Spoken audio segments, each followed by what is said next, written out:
Nailed it. Hello, welcome to The Honest Wargamer. I'm your host, Rob, and I'm joined by my Monday night show host, Mr. Nathan Prescott. Hello, hello. Hello, Mr. Nathan Prescott. Hello, Mr. Robert Symes. Is it true that you once used moulding clay and made a grot that was 8 feet tall as a statue for someone's garden? Nah, it's got a real grot and painted him with varnish so he couldn't move. All right, good move. All right. So yeah, he wasn't 8 feet tall. He wasn't 8 feet tall. Them's rookie numbers, kid. So welcome to everyone on the podcast. Welcome to everyone on Twitch. Welcome to everyone on Facebook and YouTube. We'll be taking questions. I haven't done this up. I need to look more fancy for the show. That's been my decision recently. There we go. Welcome to everyone. Loads more fancy. It's way more fancier now. Top button done up. As always, Monday we're talking AOS. Massive shout out to everyone on Patreon, everyone on Twitch. Nathan, we're only 2 weeks away from the Secret Project launch. Drama. We're only 2 weeks. We're only 2 weeks away from Crimbobo live coverage.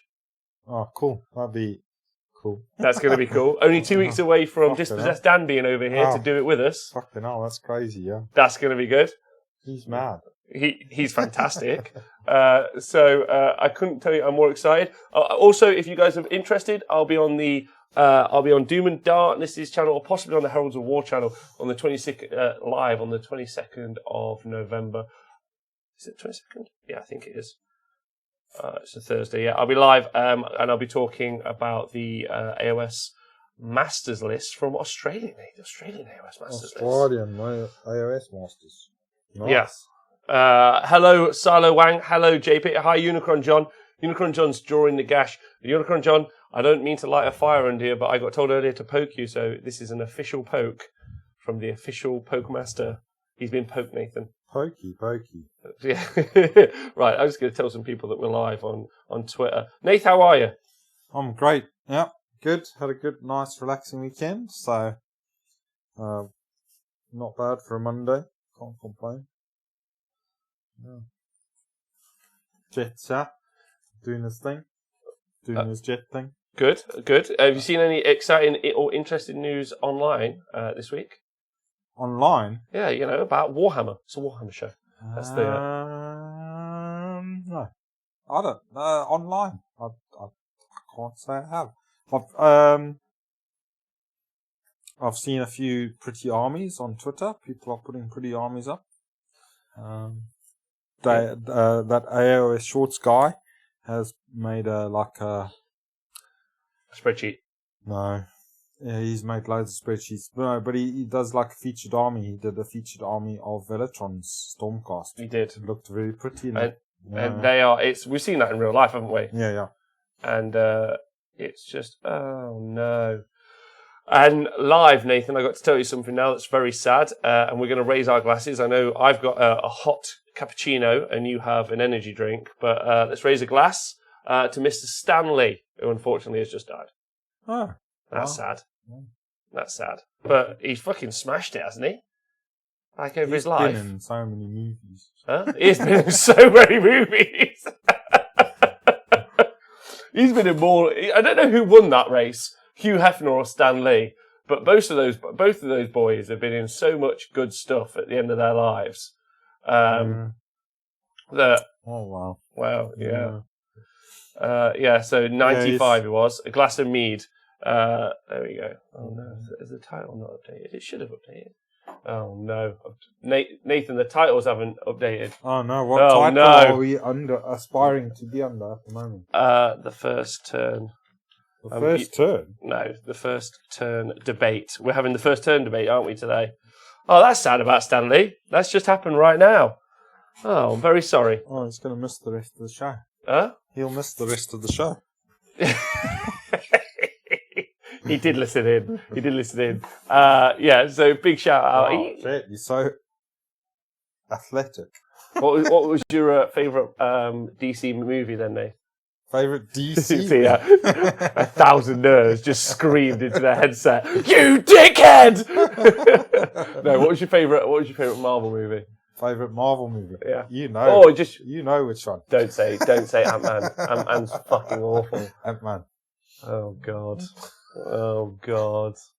Oh God, you're the I worst. was listening to the Realm Slayer thing. Gotrek and we should talk about that. That's come with out. Gotrek and Brian Blessed Gotrek, and they had Wakandans in there. There were loads of Wakandans in the first thing. What do you mean there were Wakandans? Give that man a shield. They were fighting against some Zinch guys. They were some tribe. Yeah, I think you're burying yourself in allies. some deep war here. I'm really interested to see how you've got. They Keep were going. allies with Hammerhall, and then they had how they do the voice acting and everything. Yeah. It was like listening to the Wakanda. It was like listening to you. To Wakandans. Wakandans. Yeah, Get this man a shield. Yeah, Raise the defenses. Yeah. Oh, you said they had some of that.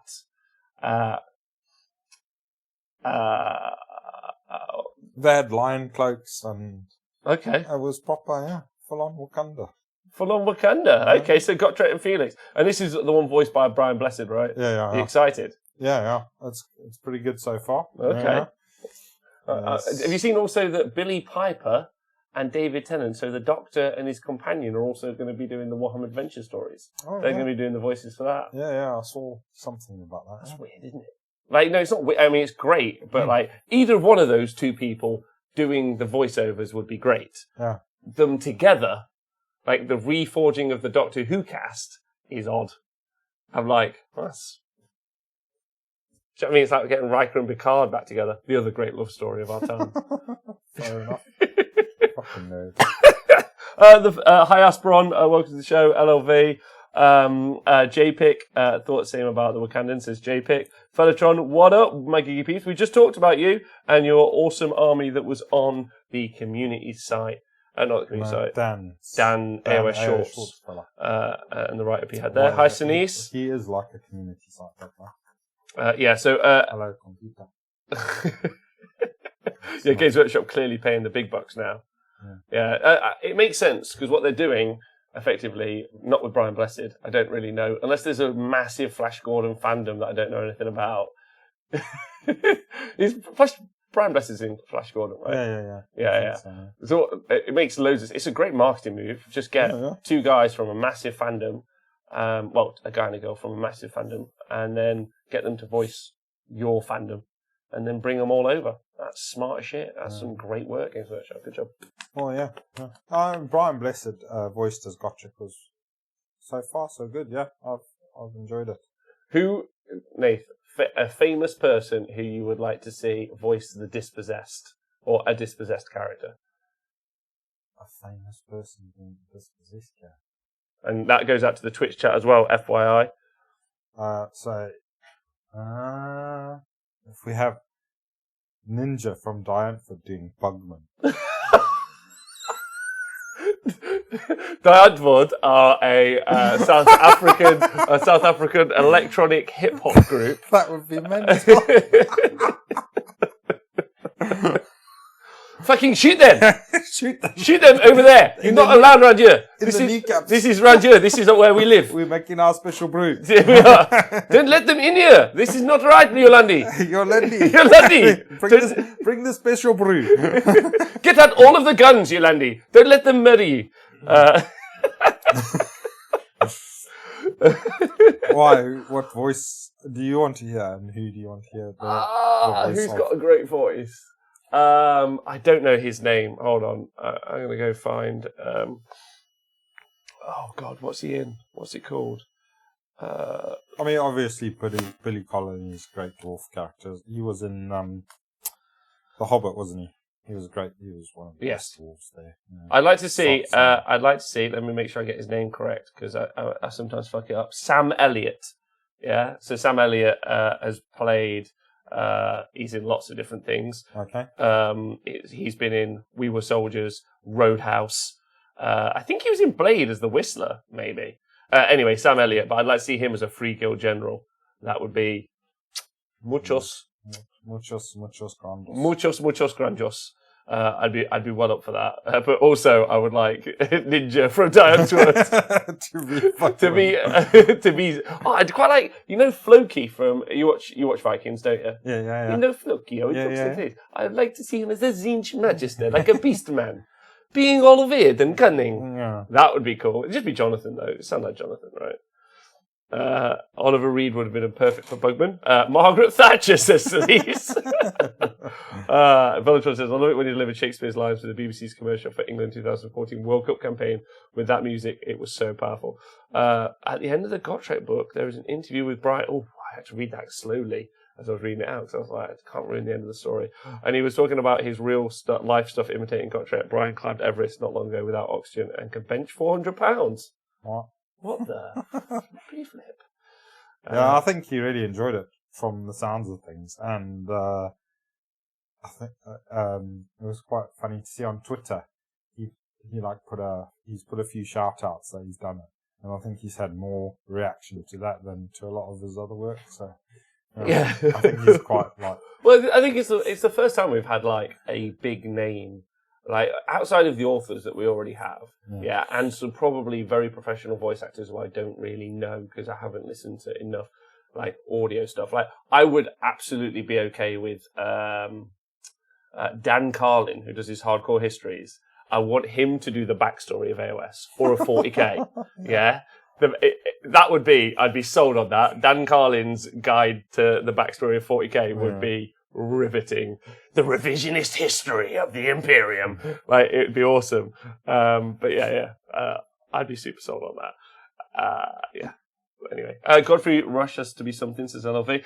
So Veltron also says, imagine Games Workshop signing Samuel L. Jackson. Yeah, that's another name I was just thinking. Oh, God. I was just thinking. That would be... That'd be a bit sweet. That would be sweet. And Sam Elliott was the narrator for Big Lebowski. He was. Sam Elliott's great, by the way. He's got a big mustachos. Bruce Hammer says, big shout out to the Bruces. Liam Neeson as the Empire General. And the Blade dude was Chris Christopherson. Was he? Which is the son. Oh, no, it's not the father. That's the way it works. Anyway. Christian Bale would be quite good as well. Christian Bale, would he? Would he? Yeah. He's got... With his... Sam Rockwell would be amazing. Yeah. What would Sam Rockwell be? Oh, I don't know. Did you ever see Stardust, the film, where Robert De Niro is a gay sky pirate? He needs to do the Carriage and Overlords. He needs to do it so much. Robert De Niro would be awesome, yeah. It would be awesome. All of them. Sean Rashin says, hell, what a year. Thanks, Rob and the gang, for the great content. Because you subscribed for 12 months in a row. That is fantastic. Thank you. So thanks, everyone, for joining us. Me and Nathan really got on a tangent there, and we're sorry about that. We sure did. Again. I'm hoping you guys can hear us. Otherwise, you wouldn't be responding. And hi, Alcanaut. I hope you're well. So we've got two subjects that we're going to cover today. Because we are a couple of weeks out from doing our next live coverage event and the launch of the Secret Project. So me and Nathan have been studiously working on a few adventurous stuff that you'll see in the future. Not long now, 2 weeks to go. Very, very hyped. Get hyped. And also don't forget to do join us for the live coverage of Crim Bobo on the 24th and 25th of November. Yeah, cool. Yeah, you guys excited about that? So make sure you join us if you're listening to the show. Book that weekend off, get some beers in, get the lads round, get the ladies round. You know, it's ladies' night. Do that as well. Yeah, everyone just hang out. Hi, just Nikos.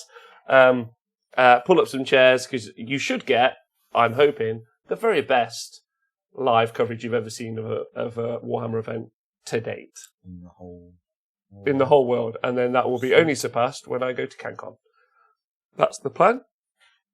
Although I have found out that the Australian Masters is being live streamed and voiced by the coach himself. Oh, nice. The AOS coach. So I'm very excited about that because there's just something funny about Australians just by their voice. They've just got a great accent for commentating and stuff. Yeah, like yours is fantastic too. And you're like, oh my God, why isn't Death going up there and killing these guys? I'm like, oh, my voice is so English and shit. It's so bad. Sure. Sharky Ward, don't worry, we've already raised a glass to Mr. Stanley. Yeah. Big shout out, Mr. Stanley, all day long. may you create incredible franchises in. I don't know. Valhalla. There you go. That's a good spot.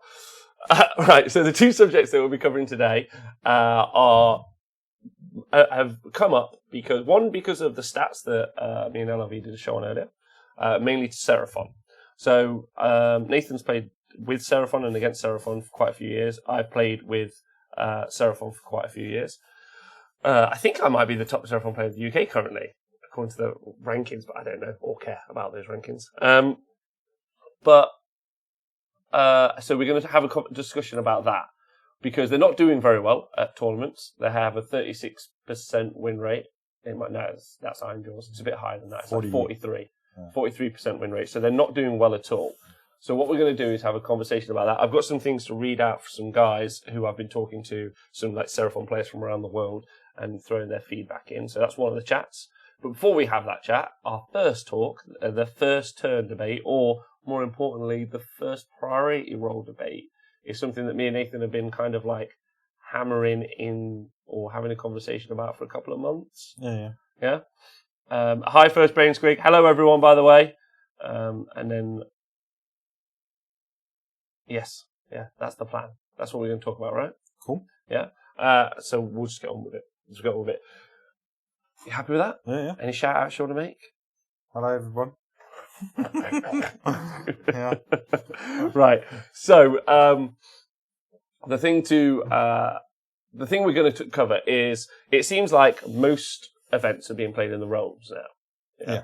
So when this came up after AOS 2, me and Nathan kind of went on a bit of a rampage, and we got very excited by Fungoid Cave Shamans. Yeah. Well, I did. I talked about multi-level casters, then Nathan pointed out the Fungoid Cave Shaman, then we pointed out that it was 80 points, and then we went down this rabbit hole of list writing for about 3 days. I'm sure you've all got that. It's kind of like list writing benders, isn't it? Do you ever have one of those? Someone's like, I'm into character and overlords now. You're like, okay. And then they send like 72 lists out to their mates, and all their mates go, cool. Unless you've written a guide or context to this, I don't understand what this means, mate. And you're like, but look, you're like, I don't understand. I don't know what that artifact means. Yeah, I don't know what the command trait is. Yeah. I don't know what that barrack is. Exactly the same as that one, but it's just got like one artifact is different. But it's kind of like a hobby bender, isn't it? Yeah. Like you come at the end of it like, I've written too many lists. Anyway, so we went down a hobby bender, and it's centered around the fact that the Fungoid Cave Shaman once per battle can cast 200 spells, right? And then not 200 spells, sorry, 2 spells. And then what we got onto was, because I really enjoy playing with endless spells, especially as you guys must have heard at the GT finals and at the doubles event that I went to, because they were just brilliant. They're killer. And then you this week have played a game and you've done some experimenting with this, and then this is the whole chat. Yeah. It's basically the double turn mechanic is even more interesting now. This is the debate than it ever has been, or the priority role debate, because of endless spells. And how do we make lists or design lists to optimize that? Yeah. That makes sense. Yeah. Nailed it. So what list did you? So you played the game on Wednesday, right? Yeah. I played it against JJ with some Stormcast, who's still a fairly new player. I mean, he's been playing he's a good-looking fellow, though. Yeah, on and off for a while, but he's trying to get into try and get himself battle ready for Crimbobo. Okay, perfect. So hopefully we'll see him on the table. What's he rocking? So he's taking the Stormcasts, and so he's slowly building it up, tuning the list. But so the list that he brought wasn't the most optimal, which he recognised. But it came on for a fun game, really. So the list I had was. Well, while you find it, I'll just read this out. Rules question, guys. If a rule allows me to reroll save and throw, and say I have a 4+ save and throw, and I use my ability to get +1 save, which is a modifier, so apply after reroll. If I roll a 3, am I forced to reroll that as well as the 1s and 2s, or can I leave the 3? No, it's a pass. No, you have to reroll it. You reroll before modifiers. Answer that question. No problem. Also, Mark Wyman says hi. Hi, Mark Wildman. Hi. You going to come on the show next week, Mark Wildman? Next Monday? Do some talking about Age of Sigmar? He's seen some people playing it, and he's decided it's a pretty good game. Yeah. But he's not Plus, if he's played TO in events, he really should know what the rules are for the game. So he's very excited about watching the show and hoping to learn, which I respect and appreciate. So what was in your Moon Clan list? Cool. So they were coming from the mortal realm of Heesh, because they wanted the Aether Quartz Brooch, which to try and recycle the command points, which I think Destruction really make good use of the command points, so they want to try and maximise on that. Yeah, so it's on a 5+. Yeah. You recycle it. Yeah. So, every time you use one, you roll a dice on a 5 up, you get one back. So that's great. So it's Fungoid Cave Shaman as a general with command trait Ravager. One fungal cave shaman. Yeah. And so he's got the Ravager, so he +1 extra to his Rampaging Destroyer's dice roll, because I think that the movement in the hero phase is useful, especially with spell casting. Yeah. And then I got 2 Moonclan Shamans and Zarbag and his Gits. So this isn't an optimized list currently. No, but Zarbag is great. Okay, all right. Let's talk. We'll talk about that in a minute. Yeah. So definitely, I think if you're going to optimize the list, you would keep Zarbag. He is good. All right, okay. All right, that's hot pick. So that's the Shadespire Warband for Moonclan. Yeah. Okay. I think of all the Shadespire Warbands, the Zarbag's Gits they're the top. Is the mostest, strongest. Grots forever! That's the best. And then the non-optimized bits were a Grot War Boss with his Giant Cave Squig and a Moon Prodder. Mm-hmm. And then another Grot War Boss riding a Giant Cave Squig. And then 5 Squig Hoppers, because they're battle line, Moonclan battle line, pretty cheap. Zarbag's Gits. 40 Moonclan Grots with stabbers and shields. 20 Moonclan Grots with bows and slitters. 6 Fanatics, all in one unit, hiding out somewhere. Wow. A Mangler Squigs, a set of Mangler Squigs, and a Colossal Squig. So some big bitey monsters. And then the Ender spells I took were the Pendulum, Aether Void Pendulum, the Geminids of Ulgush, the Balewind Vortex, and the Umbral Spell Portal. So a lot of spells. Yeah. Well, 4. So which is quite hard. 180 points worth of.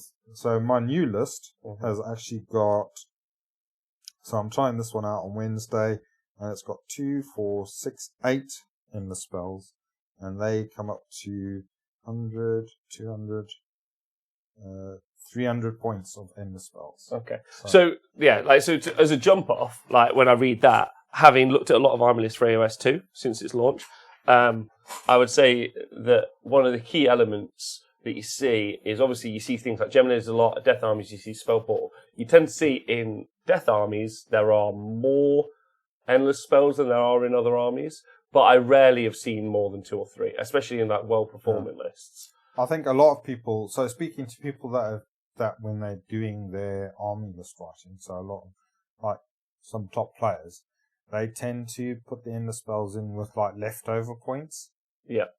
And whereas my list is actually, those are the point, I put the ender spell points in, and then the leftover points are dudes to run around in between the spells. Dudes to do the things. Yeah. Which is very much like we talked about. So if you guys out there, because some people I know listen and take the doubles event I was at, for instance, some people just didn't know how the ender spells worked. So once you cast an ender spell, you'll put the physical models on the board, and then because you've cast them normally with the predatory ones, you're able to move them. Yeah. But some like the Palisade, that doesn't move, as an example. But then when it comes to the priority roll, so let's say me and Nathan roll off, I win the priority roll, and I decide to go first. That means Nathan gets to move the first predatory spell, which usually there's 1 on the board, but in this case what we're talking about is there might be 5 or 6, which is when it gets super janky and weird and fun, right? So what was your experience playing with it on Wednesday, and how did it go? So it was fun. for starters, really good fun. I enjoyed it. I love seeing them on the board, by the way. Like, I think it's a fantastic addition for the game. Like, I think Spell Portal could probably do the Spell Portal could probably do with some reworking on some spells, like, but whatever, like. Yeah. So, well, I enjoyed it. So it was good fun. Then, and it did. I mean, it was really good against Stormcast. It sort of, he didn't know where he was coming or going really with it. So, just gives you loads of options. I know when we first did the overview of the inner spells, I wasn't a fan of the pendulum, and now it's like one of my favourite spells. And I was a big fan of the pendulum. Yeah. So good. So, yeah, I really like the pendulum. The main reason why I bought the pendulum was because I played against Morathi in about 3-4 games in a row, and pendulum's really good against her. So should we say why? So because it can do damage in between battle rounds, basically. So you can, it's not limited to the 3 from the Iron Heart or whatever it is that she's got. So you can actually do more than 3 damage to her and potentially kill her quite easily. So yeah, and Morathi's like very popular in Daughters of Cain, even popular in Sylvaneth lists, popular in a bunch of different types of armies. So yeah, effectively what Pendulum does is it moves in a straight line, right? And every unit underneath it takes D6 mortal wounds. All within an inch. All within an inch. Is great. Because it's on quite a big base.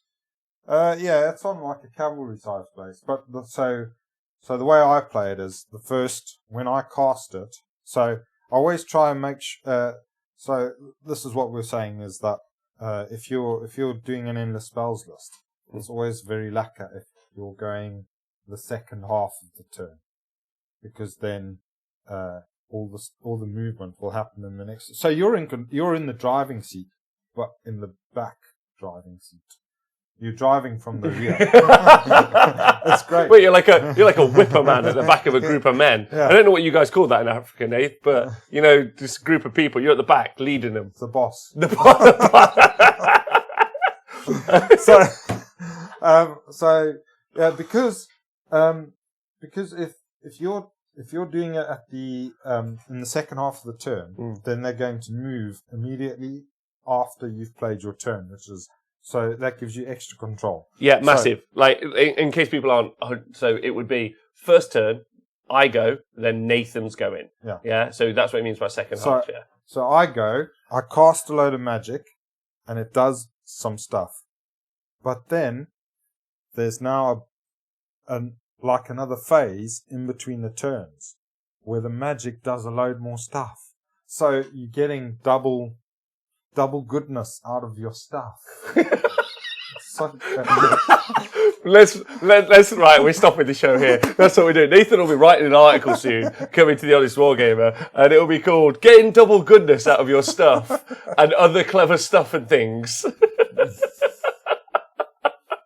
Please, someone write that down. That's a show title. So, like we were saying about the pendulum. So this is where the pendulum is really, really good. So if you've got a specific target, say Morathi, or I was targeting a Stormcast dude on a fancy-looking dragon thing. Nice. It was on a Griff Charger or something. I don't know what it was. Some fancy dude with a fancy stick on a Griff Charger. Nathan knows all the names today. Please join us in 2 weeks when Nathan commentates over a game of Warhammer. Lord Arcanum on a Griff Charger, I think it's called. He's done the double goodness on that. So you just park. So you cast your pendulum. Mm-hmm. You send it through some stuff, but then you do D6 mortal wounds to everything it touches. Yeah, well, yeah.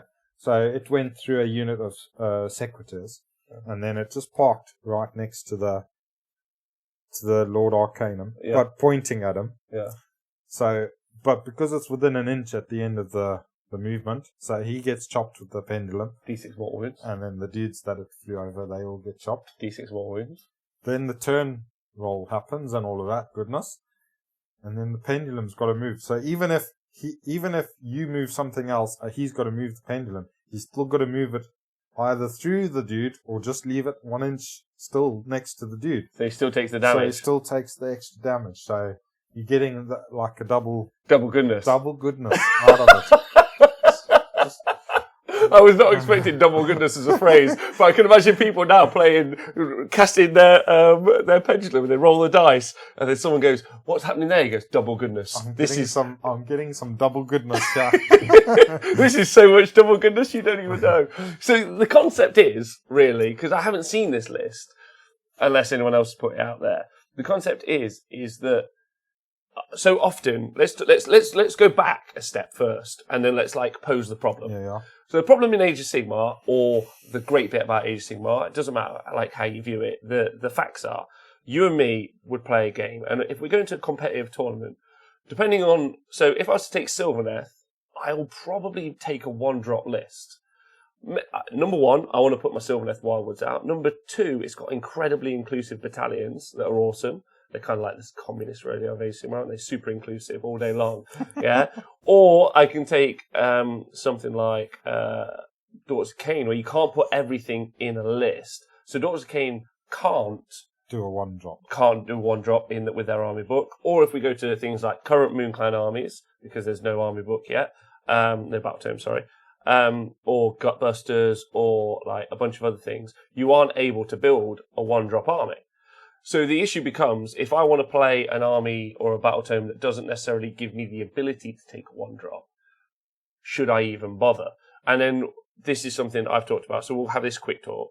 I personally like to build lists that make my opponent give me the first turn. Because traditionally, you'll find new players, what they'll do is they'll give you the first turn, hoping they get turn 2, and they get turn the second half of the turn and the first of the next turn, therefore effectively doubling you. I've done this in quotation marks for the podcast, guys. That's the current problem. I think as time has gone on and evolved, what's happened is one of two things. Either people have wanted to go first because they've wanted to alpha strike you and win the game straight away. Looking at you, Change Host, Vanguard Wing, Eels, a bunch of other stuff. Or people like me have taken 12, 13 drop armies. And when people give me the first turn, I'm like, cool, I can do something in my first turn. A really good example would obviously be Brian Carmichael, the Hobby Killers army, where he had 4 order bolt throwers. And then what they would do is you would give him the first turn, and then he would throw 4 Phoenixes at you and shoot with 4 bolt throwers and just wipe something out. Yeah. That's the current, so he wanted you to try and do the double. So he was beating up new players basically. Yeah. Like that. So would you lowered the chair? So what? How do you build lists, Nath? Because you played Dispossessed, can't do a 1-drop army. You've played Moonclan, can't do a 1-drop army. Ironjaws can do a 1-drop army. Yeah. So what's been your process so far? Yeah, I mean, my Ironjaws are normally a 1-drop army at the moment. So yeah, like you say, a lot of people have built Alpha Strike armies with the view to taking the first one, or you've seen them. Gary P with his Carriage Run used to have a 1-drop army, basically a 1-drop army or 1 or 2-drop army, but then still give his opponent the first turn, because even with an Alpha Strike, if you know your opponent can't do anything that turn, then you just let them move around and get into range of your more of your guns, more of the stuff, more of the goodness for the gold. Yeah, exactly. More of the stuff, because then quite often people will start make mistakes and open up and stuff like that. So, but then there's the case of then obviously they can get some buffs up as well. So yeah, it's been a bit of a thing. There's still armies, obviously, like the Sylvaneth and stuff like that want to take the first turn all the time. Dreadwood Wargrove obviously wants to take the first turn, and even the Idneth Eels necessarily, because they've got the Gabriel Shoreheart list where you're getting +6 to charge for Stormcast, Murder Host running at you and pinning you back. Yeah, there's certain lists that want to flood the board and sort of take control. I think a lot of Ironjaws players take the first turn, and I'm not sure if that's a good thing to do for them. I think quite often they should take the second turn, let their opponents move up. Yeah. And then just make sure you smash them. And then go bash in. Yeah. And it doesn't matter if they get any buffs up, because hopefully you can just go straight through them. if you got the list I'm thinking of. But yeah, I mean, but then if you take the other Ironjaws list, which is the flood the board with bodies, then quite often you should take the first turn. So if you're going with like 60 yard boys, then you just take the first turn and just flood the objectives with loads of dudes. Yeah. So quintessentially, so there are a lot of reasons to take the first turn or not to take the first turn. But this, I think, if you've got a list based around the endless spells, then you're wanting to be taking the second turn. Yeah, well, you are like, and you're right. I couldn't agree with you more. Like, the optimum way to make this list work is to always be going second in a turn. However, there's also so obviously endless spells first off can just be dispelled in your opponent's turn. So if you go first, they go second, they can start to dispel a few. It means they're not casting their buffs though, and that's usually a bonus for you, depending on who you play. And obviously, Legions and Nagash being so popular, they've got really good spellcasters with really good unbinds. So sometimes that can be a bit of a challenge. So yeah, there are some like glaring problems really, but at the same time, casting a bunch of endless spells into your opponent's deployment or near their deployment, even for them to then move around them or dispel a few, you are disrupting them. That's the purpose of what we're talking about, disruption. Yeah. So I think so. JJ took an endless spell himself. He had the Comet. Oh God, so good. But yeah, well, it's not that good because it didn't work the whole game. He didn't cast it. Did zero wounds with his Comet. Why? Because he didn't get a chance to cast it. Oh, okay. Yeah. So, but that was one of the biggest mistakes was his 2 Stormcast wizards where he had to push them slightly forward to help with objectives and buffing and all of that and just to be generals and stuff like that. Just meant they were within range of my shamans to just try and stop their spells. So, so the first turn he tried to cast it, I dispelled it. And then second turn, I think he also tried to cast it. I dispelled it again, and then by the third turn, all of his wizards were dead. So, right, okay. He then couldn't cast it. I mean, number one, this is a good, solid tactic. Just kill all wizards, and you're great.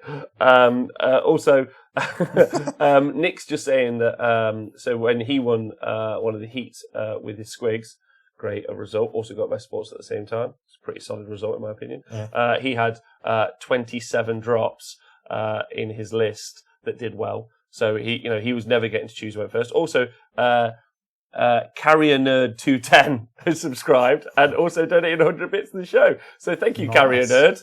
I really appreciate that. Bruce Hammer says, hi Chris as well. Servitor's in the chat. Bruce also says, Comet sucks. Worked twice in 5 games at Blood and Glory for me. Okay. And then the Wizard says, I aim for turn 3. Plus, I run Anvils of Helmhammer so I can get 3 rounds of combat in before their turn. And then, Night Owl, how many play for the double turn on turn 2? So playing into... Now, that's really important for objectives, isn't it? Yeah. Yeah. So, I mean, what was the point I was bringing up about the Comet was he could have put his... So, the same with the other endless spells. Is you could just put your casters out of range of the Unbinds and then just launch the endless spells forward. Yes. Some of them will then be dispelled or just not. They're obviously going to be too far away to do anything. But then you've got that extra move in that movement phase. Hopefully by then, like you said, they're disrupting, and then you've still got the movement phase to get them closer. And it just forces your opponent to do stuff. Well, yeah, like so my experience of this mechanic and what's led to this big chat for you and me is I don't think, at the doubles event I went to, I don't think I went first once in 5 games. And then every turn I would cast Geminids. Poof. And like you say, my casters tended to be back a little bit, which would mean they were outside of 30, out of dispel range.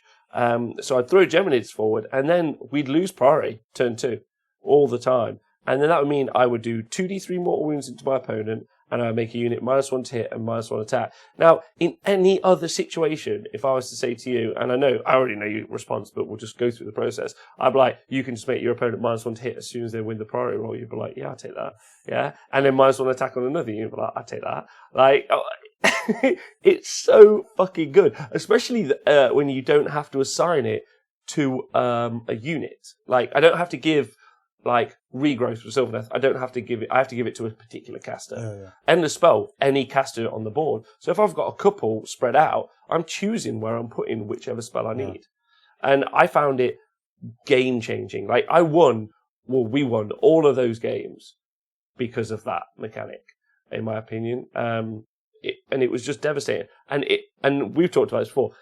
Chaos Dwarves, they can't cast loads of spells. We've got a level 1 caster, or we've got a very expensive, really shit level 2 caster.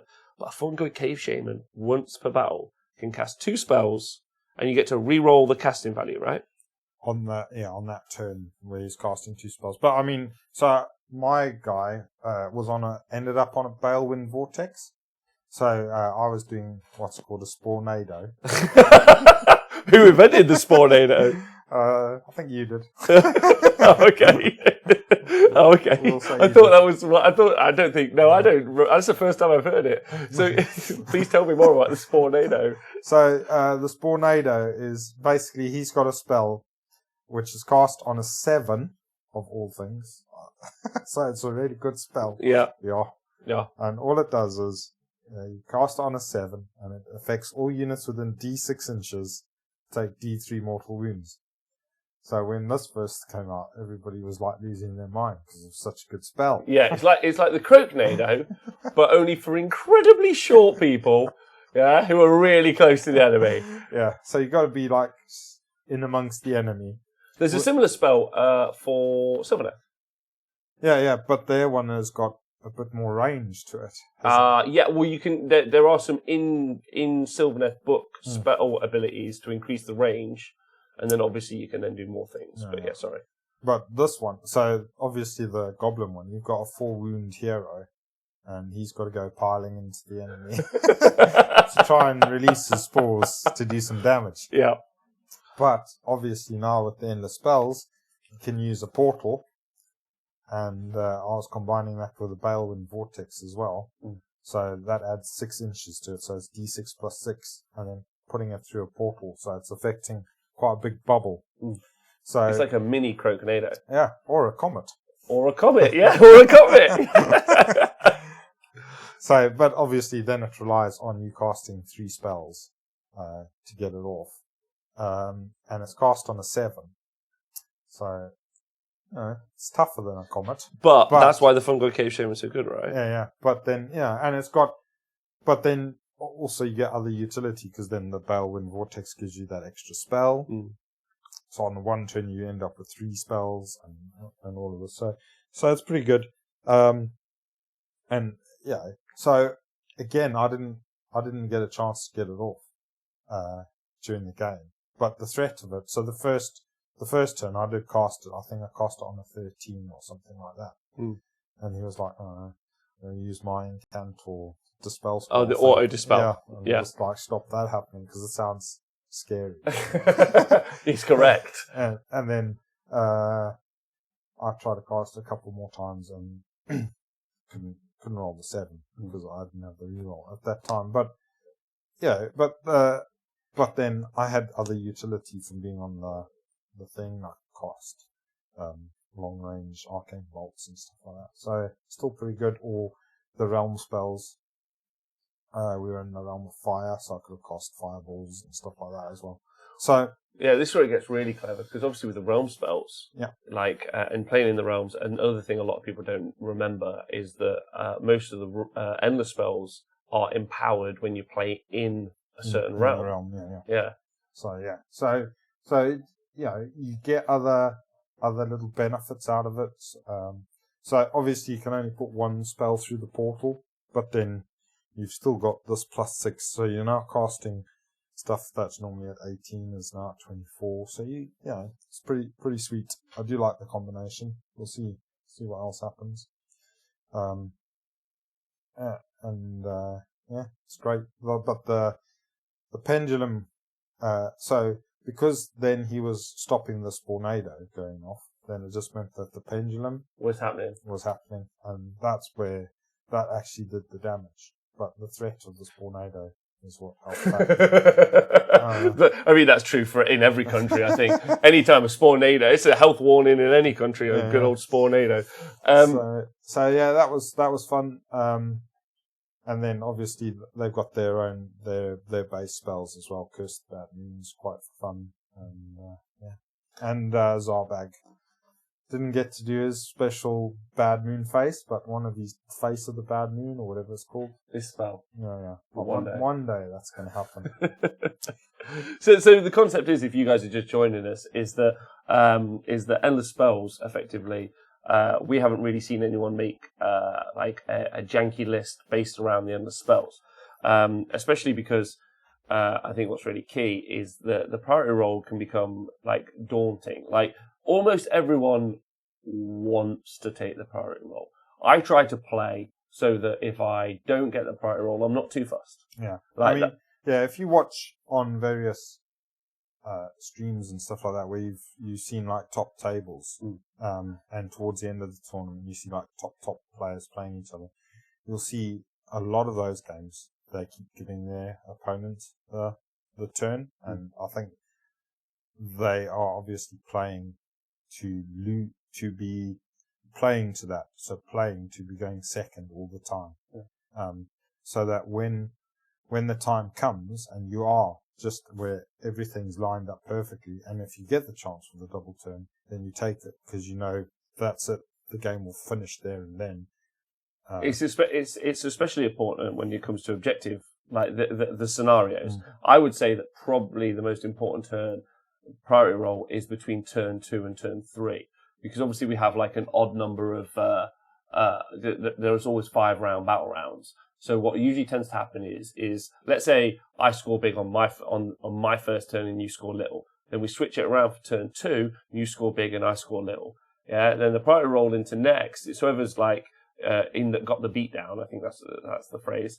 So whoever's in the driving seat effectively in that game, if they're scoring all the points at the end of turn 2, and then they get the turn 3, they're still scoring all the points. So they just had a double turn of scoring. Really, is more, and it's not more important than the double turn of kicking your teeth in, but it is probably more advantageous to get the points on the board in that way, like than it is the other way around. I know for a fact that's what happened when I played Nick at the finals. That was something I should have taken into consideration, and I didn't. It's key, really. And I think probably one of the things I'm going to go away and do at some point is a cheat sheet for each scenario, and more than likely when I want to get the turns. You know, like, am I in an ascendant position? Yeah, I should get the turn. But where that gets thrown out is when you're like, right, I can score some points, but actually my army's going to be so fucking wrecked because of endless spells. I don't know. I think that's really important. So OJ says, hold on, the guys in the chat, just read this out a sec. Night's Hour says, for Stormcast players, is the hammers with Gab just better than all of the Stormhosts? I know the Anvils with the Evokes can be awesome, but I feel the hammers have the edge. I think a more balanced list, and especially some shooting for Stormcast, would be something that people are not expecting. Stormcast shooting used to be scary, and it's still just as cheap, and it's got a load more abilities, and it's also got a load of magic now, and for some reason everyone's just forgotten that they're really good. Yeah. Those are my thoughts. But Veli says the hammers are pretty strong, however, I prefer to use my own Stormhost rules, mostly because I love Staunch Defender so much. Depends on your item build. It does. Deadwine says hammers tend to be so prevalent because the characters have that keyword. And then OJ says, so the Spornado is a bait and unbind spell for the double goodness pendulum. Nathan got mage skills. Nathan, are you a wizard? I was on Wednesday. 9-Volt Cat says, in Australia there's a guy taking janky lists with all Arcanum on foot using the stacking command ability to make endless spells go over their entire army. Wow, okay, so there's something there. A lot of missions favour scoring second to score more points. That's also true for the scenarios.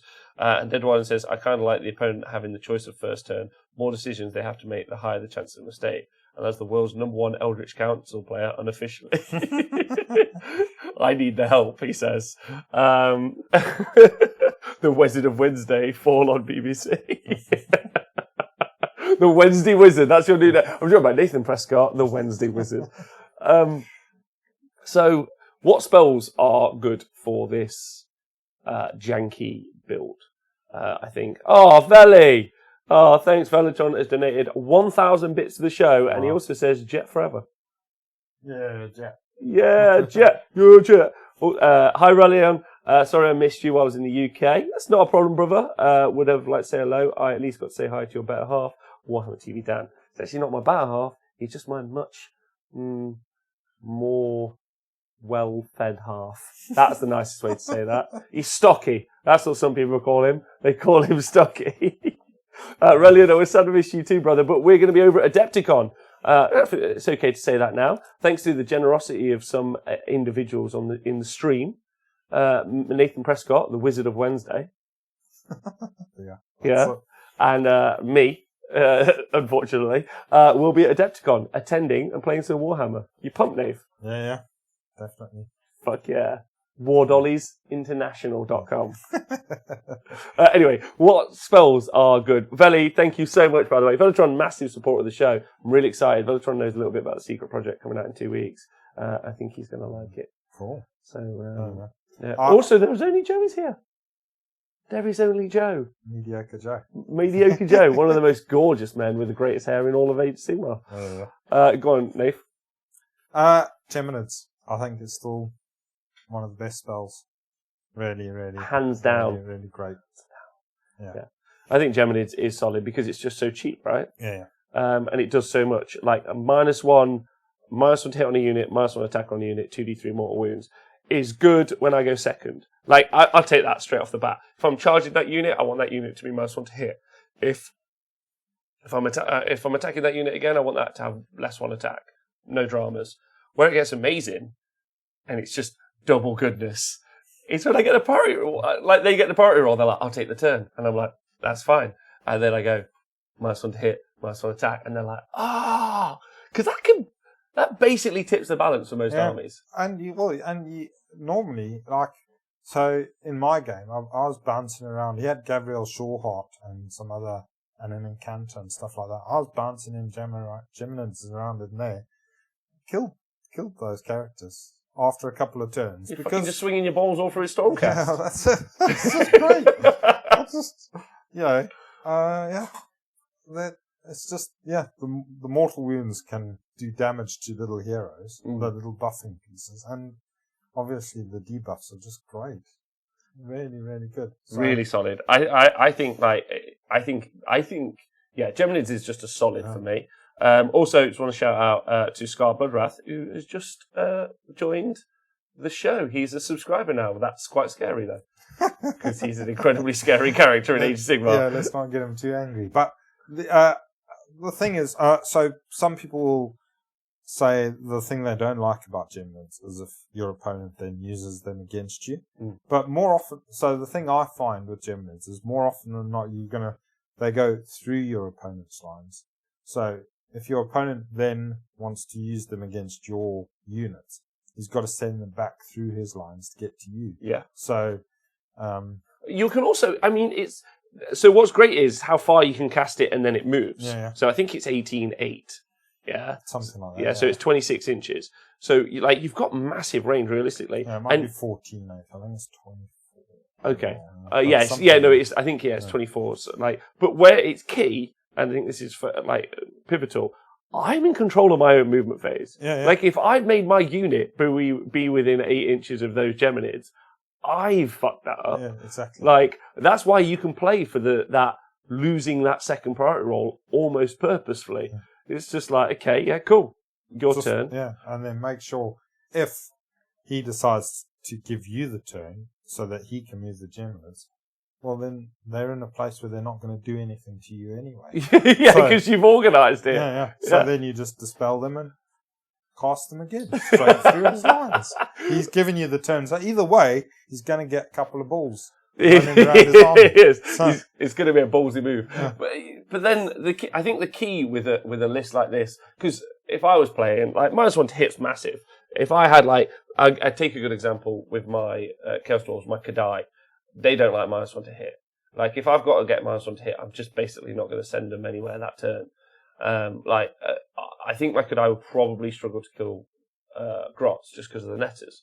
If you were to stick -2 to them, they're useless. And I know a lot of the deeply players with the Eels say that. I know how incredibly effective it is against Grimgas Reapers.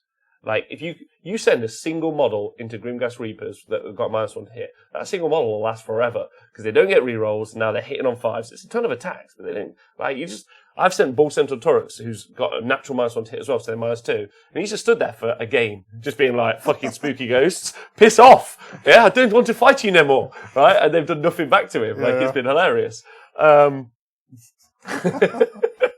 Just beating ghosts like this. Oh no!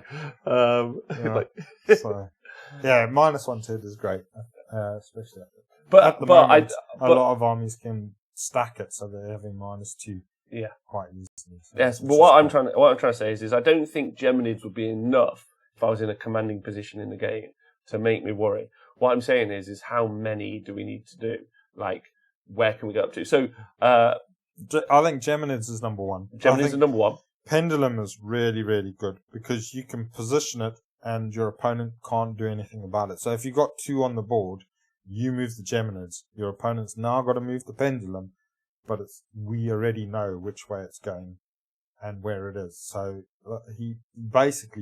it's still in your control, really, from the way you've cast it. Yeah. Like how I was describing it before against Marathi. That sounds amazing. So, and also, you really want to play that guy that still picks. Like, you want to cast 3, right? You want to have 3 on the board, and you want him to pick the Pendulum second, and you to look at him like, "Good move, bruv. Good move. You're a god at this game," and then you move the other one. I got to say, Quicksilver Swords is fairly cheap. Yeah.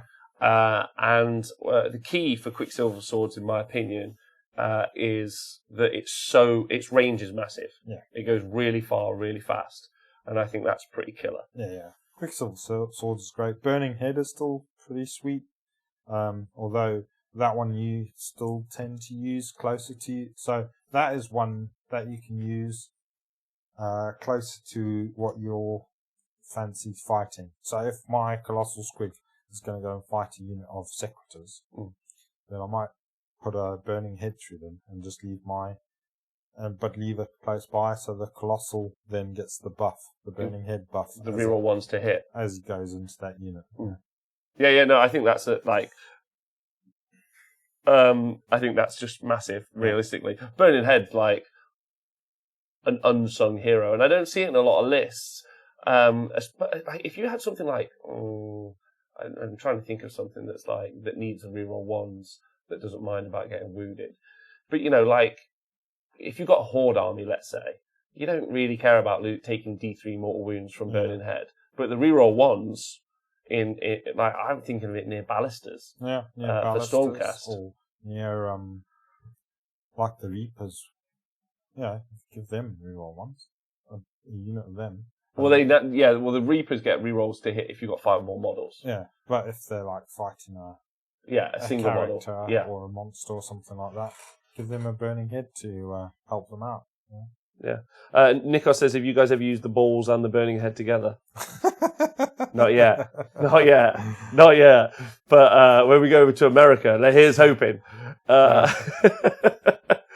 list I take to America probably won't have any in the spell. It'll just be little dwarves running around shooting stuff. You're going to take, even with MoonClan Battletome coming out? Yeah. Really? We might take the Dispossessed, yeah. Okay, right. So Ogres with Burning Head would be good. They'd have some rerolls. Veltron saying the Hag with Griff Feather Charm, talk about -1 to hit. Yeah. Next to a Grotnetta would be -3, and she's super sexy. Also, if you were to then cast Geminids, she'd be -4 if you were to fight the right unit, which is basically awful.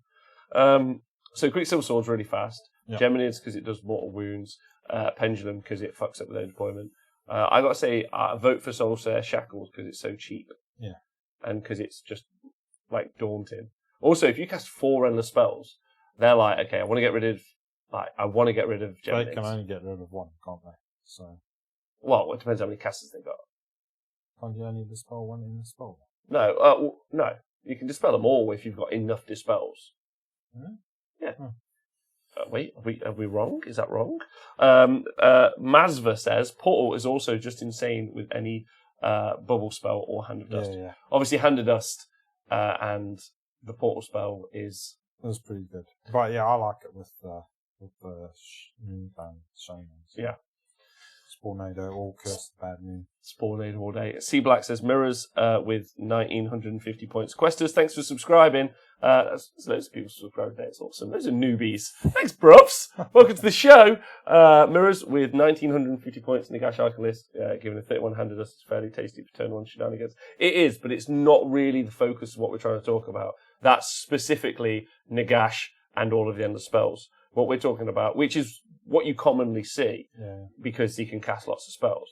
What we're saying is there's probably multicasters like Fungoid Cave Shamans that could do some incredibly useful shit that you're not really seeing yet. Yeah.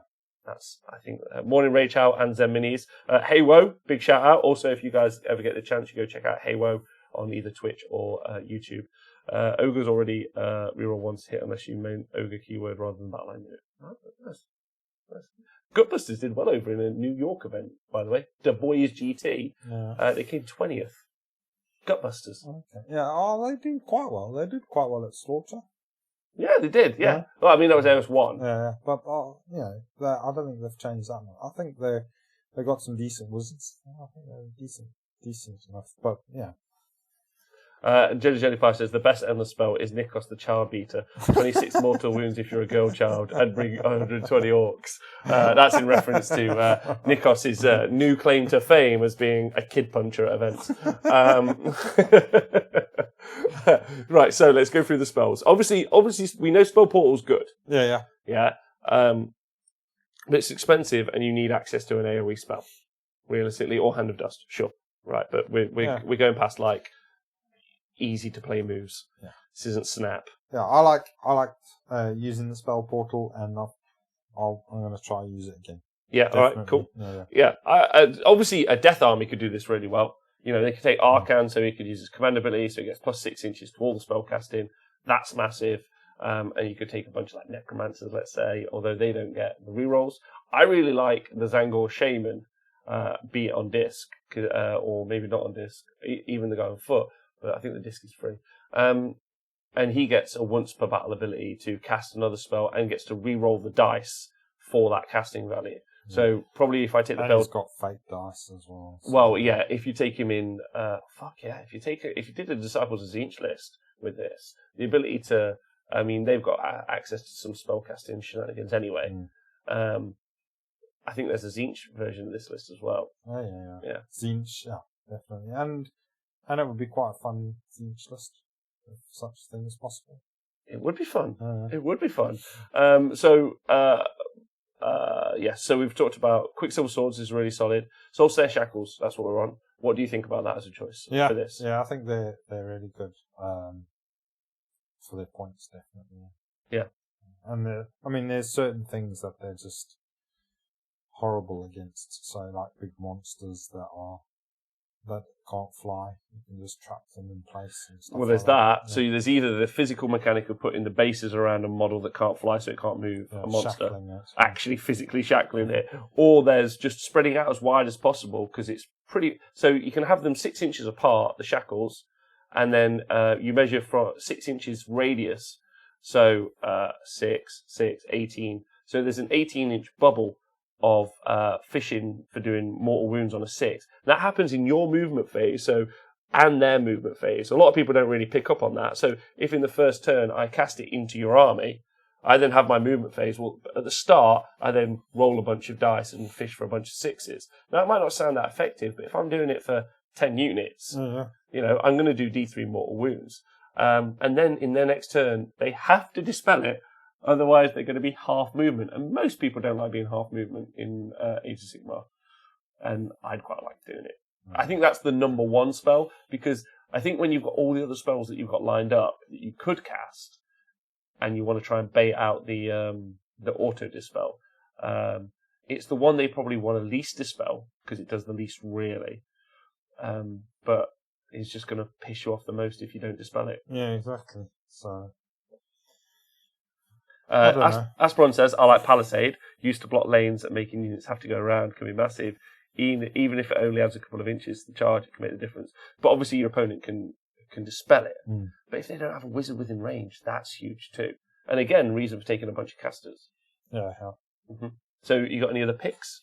Yeah, I mean, Palisades is an interesting one. Same as Shackles, I guess. But I like the fact that you can move the spells around the predatory ones. So I've actually got Ravanax Jaws in my list. So wait, have I got Palisade? Let me see. Because the Jaws are in here somewhere. Yeah, I'm going to do this because I'm so sorry that I'm standing up for this show. And if you listen to the podcast, you're going to be like, "This, I'm seeing nothing in this situation." But so the base for Ravanax, to give you some example. So Palisade, and I agree with you all. So that's the bottom of Palisades, right? And then the bottom for Ravanax here is. Oh, this is not very technical. It's about 2/3. Yeah, the size. So that base is a blocking base. You can block a gap with Ravanax as much as you can block a gap with Palisades, but this motherfucker does D3 mortal wounds. That's got big teeth. And -1 bravery. Have you used him, or have you? No, I've not used it yet, but I'm going to definitely give him a try because I think it'll be fun. I think it'll be fun. And I also think the size of the base. It's got uses as well. I think the size of the base is because that's something we touched on it with Shackles, but that's something else we haven't really talked about. Yeah. If you cast a bunch of endless spells, you can block and funnel people around, and use it to protect your flanks and stuff like that. Yeah. Absolutely. I think it's a good shout because it's quite cheap. Is it? No, is it 60 points? 40 points, I think. Yes. Ravanax, 40 points? It's 40. Yeah, Ravanax is worth it, I think, realistically. Has anyone in the chat got any experience with Endless Spells? Because I would like to hear it if you want to drop it in the chat. It would mean the world to me. Yeah, it's 40. Jelly Pie says, Palisades has the potential to be 10 out of 10 if they change the way it can be dispelled. And I do agree, but that's if they have a caster within range. To dispel it. 30 inches isn't the whole board. It does depend. It depends on the matchups and who you're playing. And if you're casting, this is the other thing that people are not really doing it either. Do you remember the old Tzeentch gun line? Way back in the day. Yeah. AOS 1, way back. Multiple arcane bolts. Yeah. Before you could only cast one arcane bolt. We haven't really seen, I'm casting 12 spells this turn. And you're like, okay, I have 2 dispels. After that, they ain't doing shit. Yeah. Well, that's what Nagash is doing now. And I think that's why Nagash is doing so well. Because he is casting a wedge of spells. Yes. And, more often than not, it's more spells than your opponent's got dispels. And obviously he gets loads of pluses to cast anyway. Which is the perfect time to bring up the next endless spell. The Maelstrom. Yeah, he's great. He is great. Do you want to tell people? I've used that a couple of times. So it does do a dispel. And does as many dispels as there are casts. So it just carries on going. So yeah, it's pretty good. It's weirdly good. Yeah. I've used it a couple of times. And it's better than I thought it would be. Yes, that's Malevolent Maelstrom. And I agree. Reading this on paper, it seems weird and sounds crap. And when we did our first review, we were like, nah. You just can dispel it and it's not going to be an issue. So there's number one, and I'm going to say this with all of the salt in the world, some things aren't guarantees, right? Yes, you could need to only never roll it, you could dispel this, but on anything other than a double 1. But that happens in games. Now, top tier players usually don't take risks like that or play games like that. I'll include that thing because maybe my opponent will fuck it up. Something will happen. Yeah, maybe something will happen. So obviously that's not the advice I'm giving. But at the same time, if you were to take an overloading amount of spells, as in endless spells, your opponent can't dispel some of them. That's the key part, right? Yeah. Unless it's Nagash, sure. But Nagash isn't in every Legions of Nagash army. No. It's usually Arcan. He's not in all of the lists. So an Arcan can only dispel 2, maybe? And that's 340 points. How many points is a Fungal Cave Shaman? 80 points. So 80 points. So I could take 4 Fungal Cave Shamans. Yeah, that's 320 points, so the same as Arcan. And then once per battle, I can cast 8 spells. right? And then the next turn I'm still casting 4. It's like I'm doing more spells. I'm out casting. I think it's wicked. Wait, I'm seeing what the guys in the chat saying. If that's okay. Bruce Hammer, great point. Endless spells can block objectives, slowing down scoring potentially. That's clever. That's really clever. Good shout there. Zen Mini says if you did shackles in a straight line, you would have a 25-inch line of area for the wound. So 1 base in the middle, then 6 inches across the second, and 6 from that. So 12 inches in each direction plus initial base size. You would. I think you don't have to do it as a triangle. You can do it in a straight line, which is so you can. I think they have to be within. They have to be within 6 inches of one of them. Oh, only of one. Let's phone that. Haywo says when they got released, we tested them, and I was terrified that everyone would use Geminids so often. The double. I thought they would be like universally used. Thankfully, few have adopted them. Well, I'm one of them. Yeah, I'm fucking sold. I'm like this. I'm like army list. They go straight down to endless spells. They go Geminids. Yeah, let's scroll back up. All the time I've used endless spells, I think Geminids have been like the first spell out. I just put it in my list. I don't even ask a question. And when we talk about Seraphon in a bit, by the way, this is going to be something that comes up. Shekels. Battle Brother Seraphon. Gravetide is hard to properly cast with casters that have a large bases. Wholly within 4 is rough. Yeah, Gravetide's pretty shit. Yeah. I'm okay with saying Gravetide's shit. Let's throw Gravetide out of the list. Well, I mean, I don't think any of them are totally shit. I do think it's got uses, but it's a weird one because that is one that more often than not will come back to bite you because it does actually do mortal wounds. But then if you casting it within range of yourself is what most people's issues are. Yeah, basically when you cast it has to be almost in base. Well, it has to be in base contact with you to get the whole thing within the range. So and then it just wanders off. But then you push it as far as it goes. Then by the time if anybody pushes it back at you, then it's only just doing. And obviously you just take a step backwards as well. Yeah, in your movement phase, you just go, just going to move away from this fucking thing. Yeah. What you got there, Dave? And I've just left it there. Just a wave of shit. You've dropped them all. First Brain Squig, I went to the Soul Wars narrative event, Nate, took Moon Clan and mostly on the spells, learned so much about them and how they can be a game within a game. I think that's what we're talking about. Nights Owl says, Oswald Game, I'm sorry to go on about the reroll thing, but if you access the core rules, then just read the first. Well, Nights Owl, I'll bring that up at another point. We'll discuss that after, if that helps you out. So set up a Shackles model wholly within 12 of the caster, then the second and third Shackles models wholly within 6 of the first. Yes.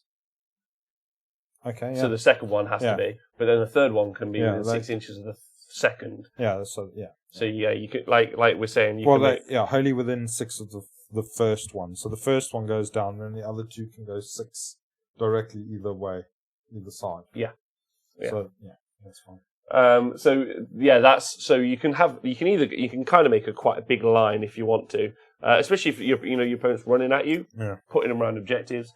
And you're right, one endless spell. I think that's the other thing as well. I always see people with one endless spell.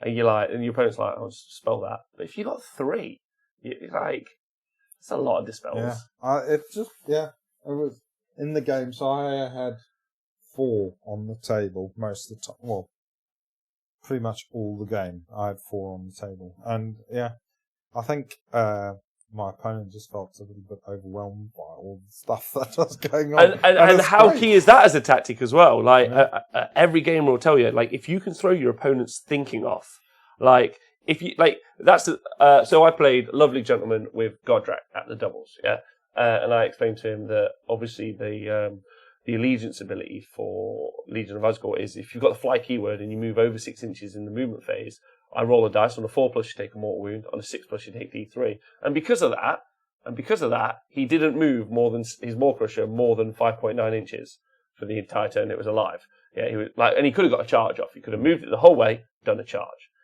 And if that, and it's like someone was saying in the chat earlier, it's giving your opponent the ability to make mistakes. Yeah. Like if you play really well with the endless spells, I wish I could have more casters in my Legion of Asgore army, and I'm tempted to ally in a couple of Zangor Shamans to do it. But I think it probably makes my list just worse just because I'm trying to do something weird. Does that make sense, Dave? Yep. My friend and I both. Lee Bromley says, I took Maelstrom to Blood and Glory, and it was super useful. So yeah, Malevolent Maelstrom you cast, and then every time while it's on the board, you're able to dispel with it. Every time your opponent tries to cast spells, which is wicked. Because you get your dispel and then this dispel. Which some people don't know. So you get 2 chances to dispel if you have this up. Colonel Cabbage, I decided to try Cogs in the Beast Chaos Army once. Failed my casting roll every single turn. Never again Cogs. Never again. Relian, every list I've used in AOS2 has had Geminids, says Relian, until my new army. So I imagine he's playing with Dispossess now. Colonel Cabbage, I had the same issue with my Nighthaunt, says Nightzow, and he bought Reikenor. Happy Inquisitor, each wizard only gets to dispel once at the start of the hero phase. Each wizard can. Some wizards can dispel more than once. Yeah, but they can only dispel one in the spell, even if they've got multiple spells. So Nagash can. Start again. So a wizard can only dispel one in the spell. In their turn or in your opponent's turn? In their turn. In their turn. So I've got Nagash. You've cast 4 endless spells. I can pick one and I can dispel 1. In your turn. In my turn. Yeah. But that's all I can do. This is obviously also I've apparently beat you on casting rolls all 4 times somehow. Yeah. Okay. That's interesting.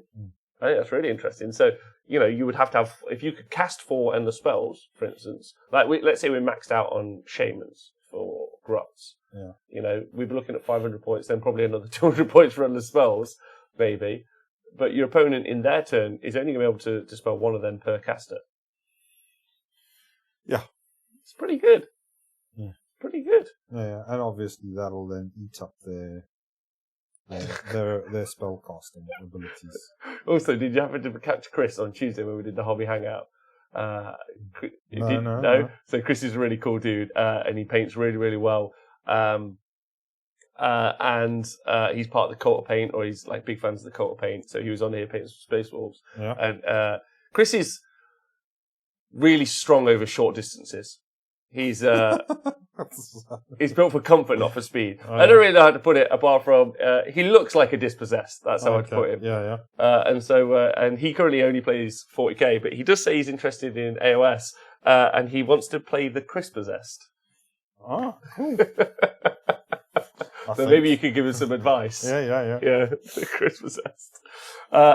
Thank you, Colonel Cabbage, for subscribing 8 months in a row. Bruce Hammer says, has anyone used the new Beast of Chaos spell? Now, Chaos have got some great options as well, haven't they?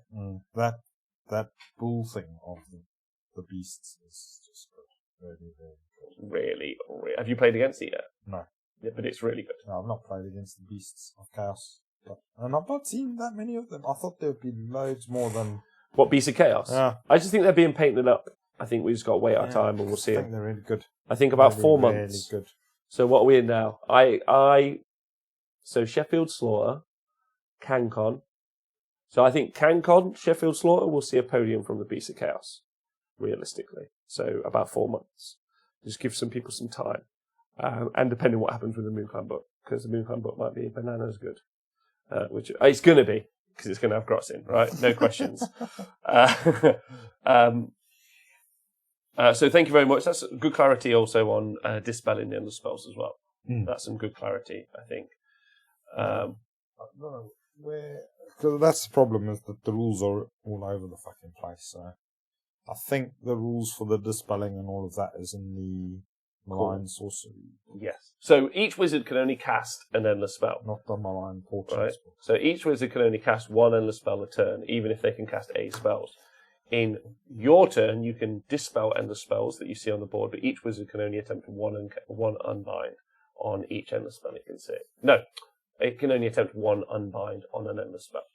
So you've got 4 wizards, you can try 4 unbinds. Night Owl said, Games Workshop haven't had a Beast of Chaos book for the last month. Even went to Element Games at the weekend and they didn't have it. There you go. I think they're going to be popular. Yeah. I just think it's a horde army. If you're playing it any way that I think is probably good. And the Endless Spells, and really solid. So Endless Spells is massive, I think, for that army even more. Because, so if you play against Beast of Chaos book, they've got the Herdstone, which is increasing the range of its shit, which is just fucking awful. how does it interact with Sylvaneth Wildwoods as well? Is when you cast or unbind a spell near Sylvaneth Wildwoods, they explode on a 5+. Or is it just when you cast near them? We'll have to check that. Yeah. But then you've got Gnarlroot Wargrove, and what's solid about Sylvaneth casting spells is you don't need line of sight to cast endless spells. You just pick a point normally. Yeah. And then they can, predatory spells, they can then fire them off. And then they're stood behind the trees, and it's like, it's brilliant. It's like an assassinate from inside the trees. You're like, I'm going to get you. Fuck off. Zemini says, so Maelstrom is like a choice between dispelling it, which effectively dispelling one of their spells because they lose to cast to dispel it, or leaving it active and potentially having lots of dispels. Yes. And Maelstrom's a little bit expensive. I think it's about 60 points. I don't think so. No, I think it's hey, Aaron Wilson, how you doing? Super cheap one as well. I think it's 20 or 30 or something. Is it Maelstrom? It's cheap.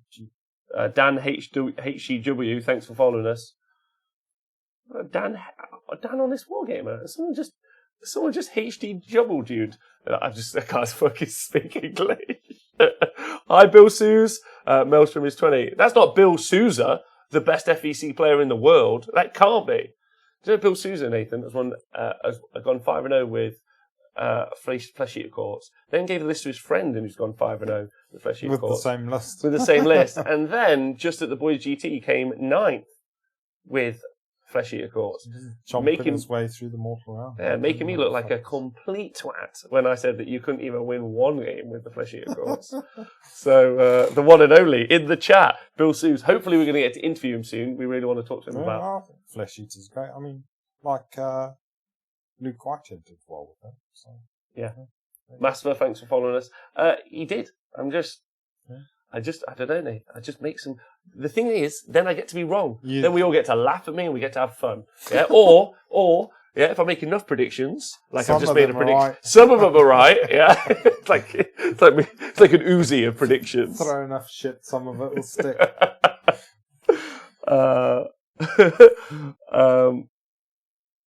So Zemini says this is almost guaranteed worth. Do you want to hear his logic again? This is almost guaranteed to be worth casting. Talking about the Maelstrom. Yeah. So let's hear it one more time. So the Maelstrom is like a choice between. So if you cast this, Nate, your choice is this. Dispel it, which is effectively dispelling one of their spells. Yeah. Because you're using up a spell to get rid of it. Yeah. Or don't dispel it. And then it just goes crazy dispelling your spells.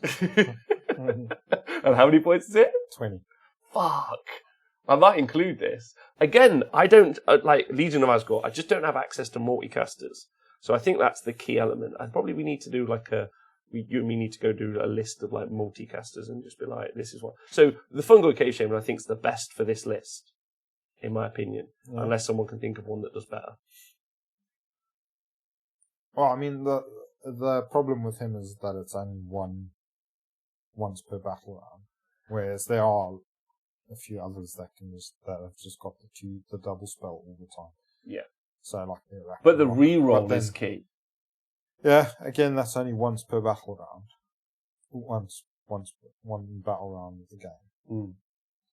So if I was to take 6 Fungal Cave Shamans and 6 Endless Spells, what I would be able to do in my turn 1 is I would be able to pop their ability to once a battle cast 2 spells, and then cast 6 Endless Spells with rerollable casts, so that they have a higher casting value is mainly what I would be hoping to do. Well, you only re-roll failed ones, so you can't think. Yes. If it's on a 7 and you roll a 7, then that's it. That's as good as it gets. Agreed. But then you pump 6 more endless spells out into their deployment, and then it's your turn. Or if you've gone second. I mean, you would probably do it with half. So double, trigger half of them. Yeah. And then the next turn you could trigger the other half of So them. you would you not dump, so this is where we get into the tactics of it. Would you not dump 6 turn 1 and just be like, deal with this? Well, you could. But you could do it just by triggering half of them. So 3 of them would then have the rerolls, and then the other 3 wouldn't have the rerolls, but they should still get the lower casting. Oh, so you tried to cast the tougher ones. Yeah, they would cast the easier ones, and then the ones with the rerolls would cast the tougher ones.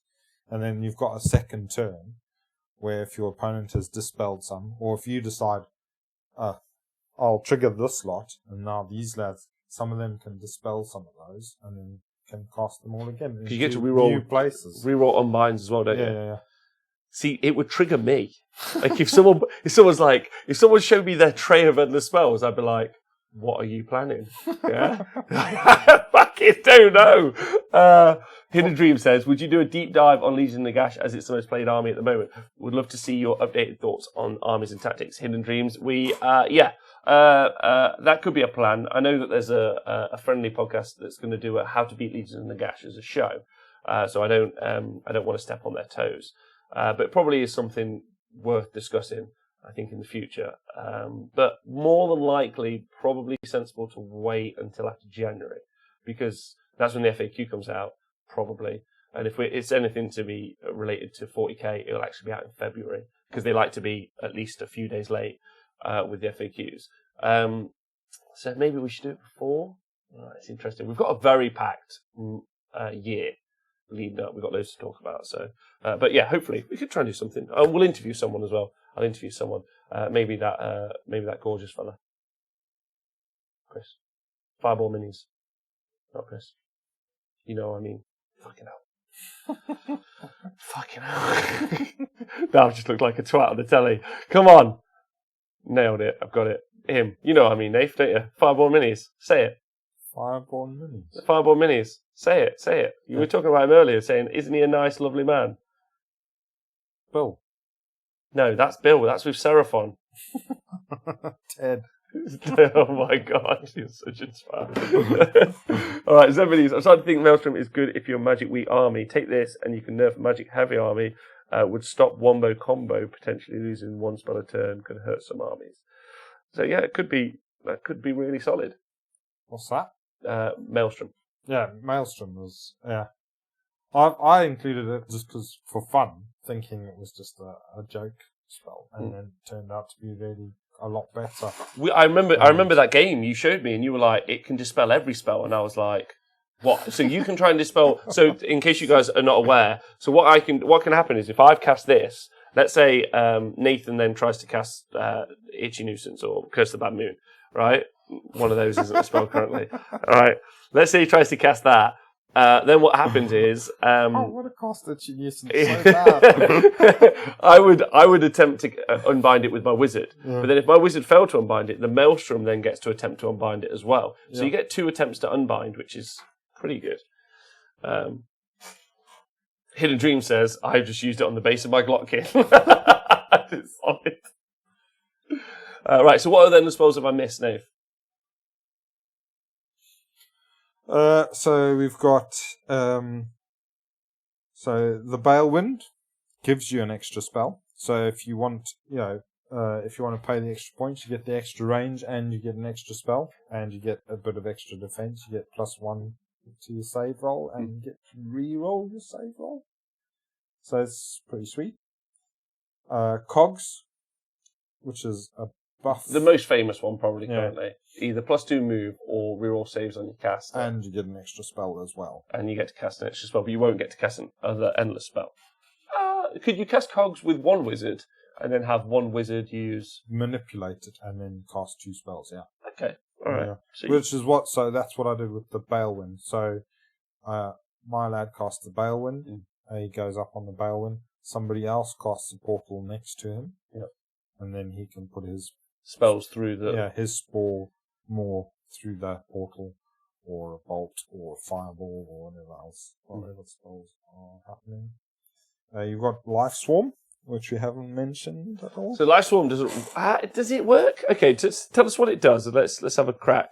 So, this is the one that heals D3 wounds, or returns D3 models to an injured unit. Yeah, to a single wound unit. Yeah. So, I mean, obviously, that if you're going on the attack with this fella, and then you just start healing your dude up, then yeah.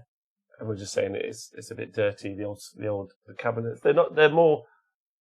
It's antique. We're in the UK. Antiques everywhere. It's an antique studio. No problem. So, I mean, it's not one that you see often, Life Swarm. But when does it happen, the heal? So, but after the model is set up or after it has moved.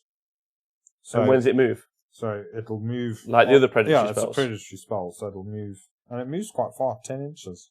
Wow. So, like, you could cast that defensively, right? Because it only heals D3 wounds. Yeah. And to one model. Or returns D3 models to a depleted unit. First Brainspace made a good point there. Great in a Beast Score Raiders list, especially when you want to try and improve. I mean, D3 wounds back to a Stonehorn is always upsetting. Or to a Thunder Tusk, get that snowball working again. Yeah, pump that right back up to that 6 mortal wounds. Absolutely. Yeah, or on anything that's really tanky. I mean, I'm kind of surprised you don't see Life Swarm next to a Nagash. Like, yeah. I don't really know why it's not there. Like, I get it. Like, yeah, I mean, I think it's quite expensive. Yeah, it's Life Swarm is 60 points, so it is fairly expensive. It is fairly expensive, but D3 wounds back to Nagash is also excellent. And then obviously you could do it twice if you're going in the second half of the turn, because you just double up on the good stuff. Exactly. Double up on the good stuff. That's correct. That's what we're going to call the show title, by the way. The podcast is going to be called Doubling Up on the Good Stuff. A guide to it. Also, Ixtab made a good point. No, Colonel Cabbage, but Ixtab also as well. The Arch Warlock for Skaven is a multicaster. Oh, yeah. And that's pretty cool. Oh, yeah. And he's 140 points. Yeah. His own spell does D6 mortal wounds, which is a great spell.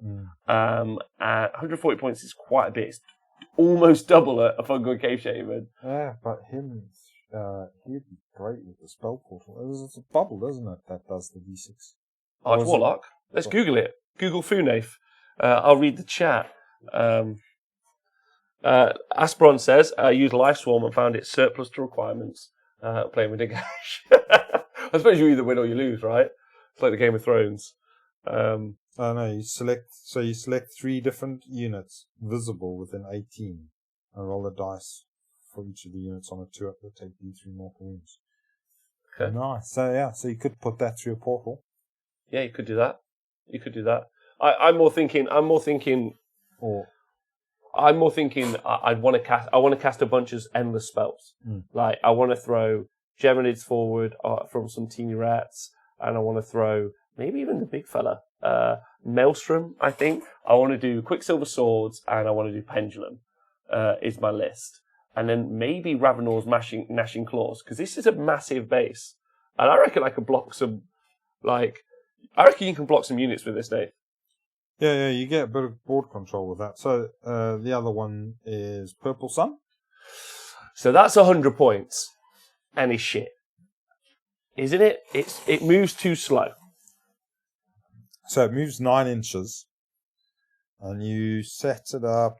How far away? You set it up within 6. And it's quite hard to cast on an 8. So it's going 15. Halo says it's the brown sun. Because it's poop. Yeah. It's a bit of a struggle. But, I mean, it's pretty scary once it gets going. Yeah? Yeah, it is. It has the output potential. But if you're taking order, Nath, you're going to be taking... People also... so currently, Legions of Nagash, you spend a command point, you get 400 points back. Well done, you've got a great army. So we'll ignore any skill with that army until that's gone. Then we'll talk about actually playing the game. So, but Nighthaunt have access to 3 pretty baller endless spells. Destruction obviously don't, but with the Moonclan Battle Tome, I'm almost certain they'll have 3 as well. So if you're talking order, you've got Comet from Seraphon from Stormcast, which is just fucking brilliant in my opinion. The Hammer thing, which sucks, but could be it moves quite fast. And then if you flip over to Chaos, Beast of Chaos, they've got the Bull, which I think is brilliant. Yeah. Because it's like Pendulum, only does more damage. Yeah, and it's got the debuff, where it always strikes last, which is so good. So good. I know it costs a lot more than Pendulum, but not loads more. and it also moves further than Pendulum. It's got a 24-inch range. You've also got the birds, which I think are amazing as well. So the Ravenwing Flock, or whatever they're called, that minus AoE bravery, which is also massive. And then you've got the horn, which I'm not a big fan of, but you know.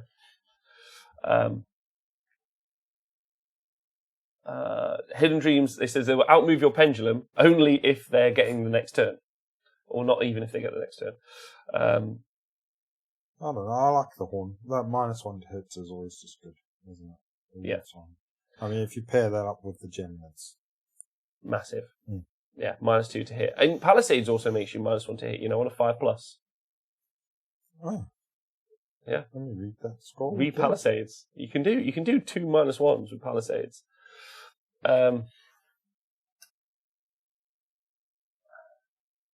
Yeah, you guys are just... thanks for joining us, by the way, everyone. Everyone seems to be quite happy about the chat. I'm quite chuffed about this. It's been a long time us prepping for this. Like, not prepping, but thinking it through. Nathan, let's play a practice game. On a 5-up. Cool. So you can do Geminids, and you can do the Palisade, and you can make a unit -2 to hit. Yeah. Which is solid. Yeah. The Palisade one is not very reliable. But if you had a horn, you could shove the horn. That would be loads more reliable. -2 easy. It would do. And it never affects your own. Well, if you're playing Beast of Chaos, it won't affect your own arm. So which is lacquer. Great for the double turn stuff. Yeah. Well, so, it's not predatory though. It doesn't move around, does it? The horn doesn't know, but the ball does. Yeah. And that's the thing about the casting range. If it's cast at so I think the ball moves 8 inches, but it's cast at 16, so it moves 24 eventually. It moves 12. It's fast. What, the ball? Yeah. Oh, but you cast it at 12 inches, right? So, casting value of 6 can only be cast by a Beast of Chaos. Is it casting value of 6? Cast within 12 of the unit, and then it moves 12. Right, okay. So, I mean... 24 inches. It's fast, yeah. But I just meant, it's better when the underspell has a longer range, but a smaller movement. So it means that when they try and throw it back at you, it's more in their zone. Also, hi JJ number 10. Hope you're doing well. However, Hidden Dream says that Gravetide is good too. He says it's a hidden gem for board control. What do you think about that? Yeah. I think they've all got use as Gravetide as much as any of them really. Yeah. Definitely, because it is a big base, but then it's quite a defensive spell. But then, if you're going to push it out and then walk backwards doing stuff, then good. Slantastic. We have not yet taught Seraphon. Don't worry. We're talking about something that's really. It's not that we're not talking about the endless spells per se. We're more talking about the tactic of having a bunch up. So have we covered them all? I think we've covered them all. Yeah. I feel like we've covered the conversation. We've covered the conversation. We've not gone into detail on all the spells like the 9 taunt ones, but then. No, but you get in the gist. You get the gist of the cool mechanic of and the fun mechanic of the endless spells. Yeah, for me, I think it's a bit like combat. You want to be taking like you charge in threes, right? Sometimes, depending on the balls up, and then you just have a laugh. I think the key thing to remember here or focus on is, can you redeploy wizards in the hero phase? Can you put spells where people aren't expecting spells to be? Can you get pluses to cast? Can you get pluses to range? And can you stack 3, 4, 5 endless spells together? Also, was a monkey subscribed for 2 months in a row, longer than my commitment to an army. And JJ number 10 said, just joined the chat, but Nathan done really well with lots of spells against me the other day. So we talked about that game. JJ. Yeah, definitely. So big shout out JJ, one of the most gorgeous men in Warhammer. And I think like a lesson that, like I said to JJ, when you're deploying your wizards and you've got these spells, then also bear in mind the unbinding range. So, especially if you're taking the first turn, like if you're going to be playing with Stormcast and you're going to be throwing that comet, you don't need to be within range of enemy wizards, because the range of the comet is beyond the dispel range. The 30-inch dispel range. It's 36 inches, I think, the range of comet is. Yeah, you put it down 36, but it affects all units within 10. Yeah. So effectively, it's 46-inch range. Yeah. So, yeah. So if you're hoping to use that spell, then you just don't set your wizard up so it's within 30 of enemy wizards and drop comet on them all day long. Yeah. And also, like, what about flooding? How's this for a tactic? Put all your army on one flank. Yeah. Right. Let's play total commitment or something. Right. Put all your army on one flank, but throw all your under spells onto an objective on the left-hand flank. Let's say. Right. Middle and right is where you deploy. Just throw everything on the left-hand flank. And your opponent's like, what the fuck am I going to do? Because number one, put enough endless spells out there, they just can't move onto the objective unless they can fly. Yeah, you can surround it with endless spells. Just surround it, right? Which is just annoying. Just have one snotling in the middle, keeping the gold. And then just sound like this. I'm the king. and if they take control of it, kill the snotling with one of the spells. But then it's your objective until they get through all the spells to get to the thing. So I think there's something there, and it's probably going to be a very specific set of armies that can do this. Yeah. Maybe Seraphon, but probably not. But then I think Scryer was a good shot. Whoever brought up the Arch Warlock, I think Scryer.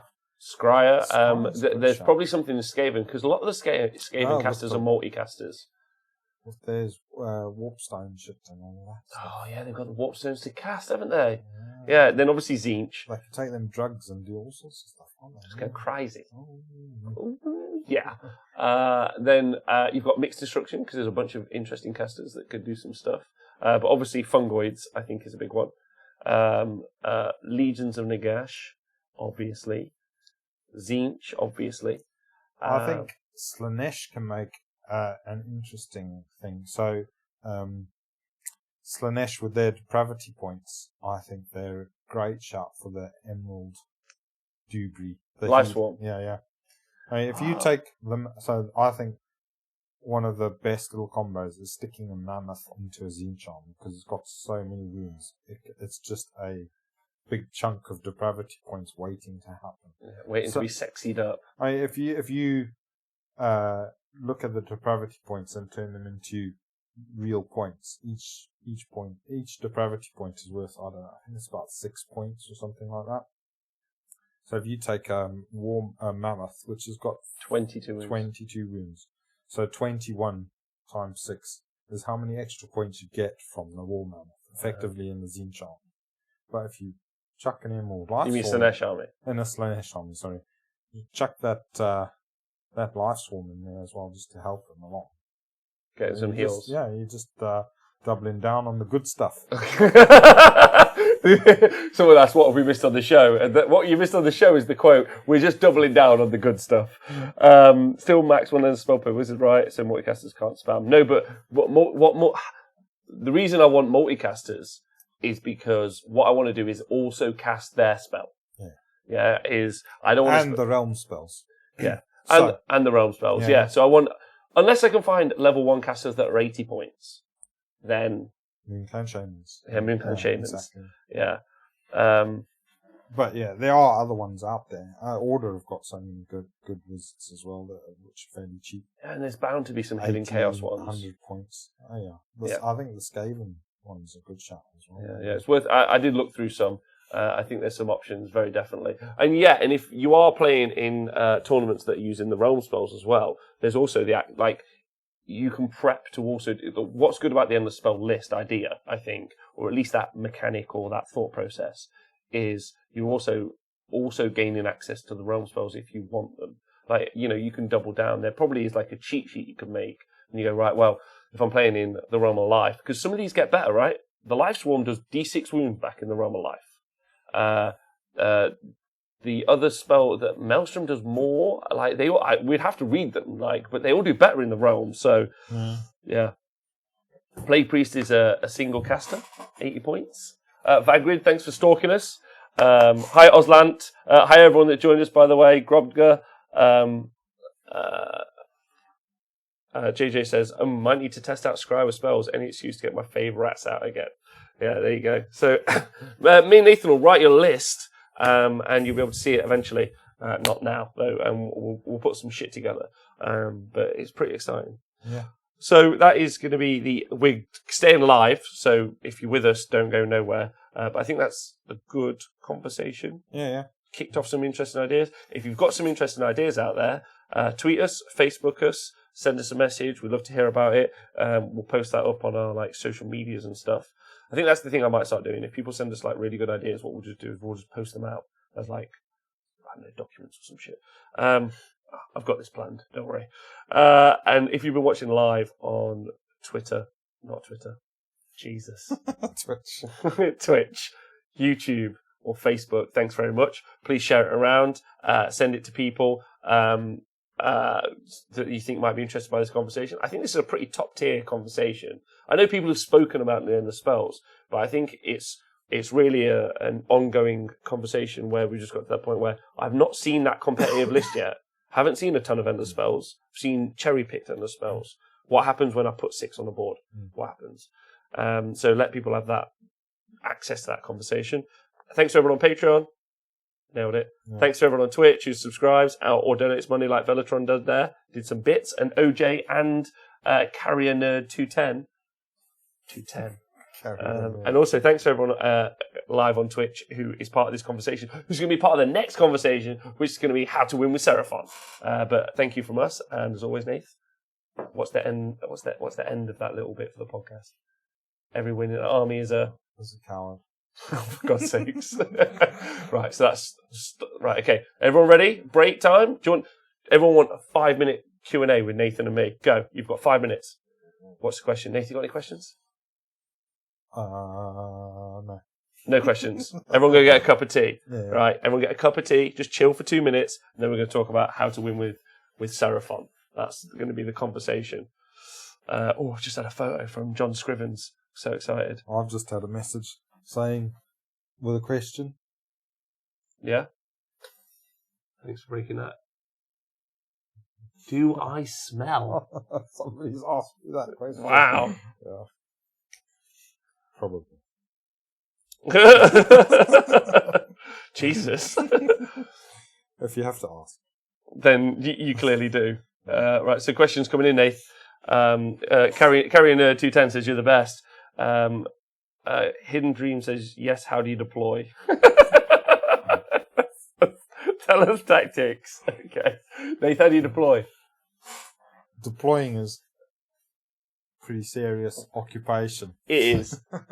All right. Especially if you played Dispossessed or something like that where you got no movement. But how did you break this? Keep talking. How did I break what?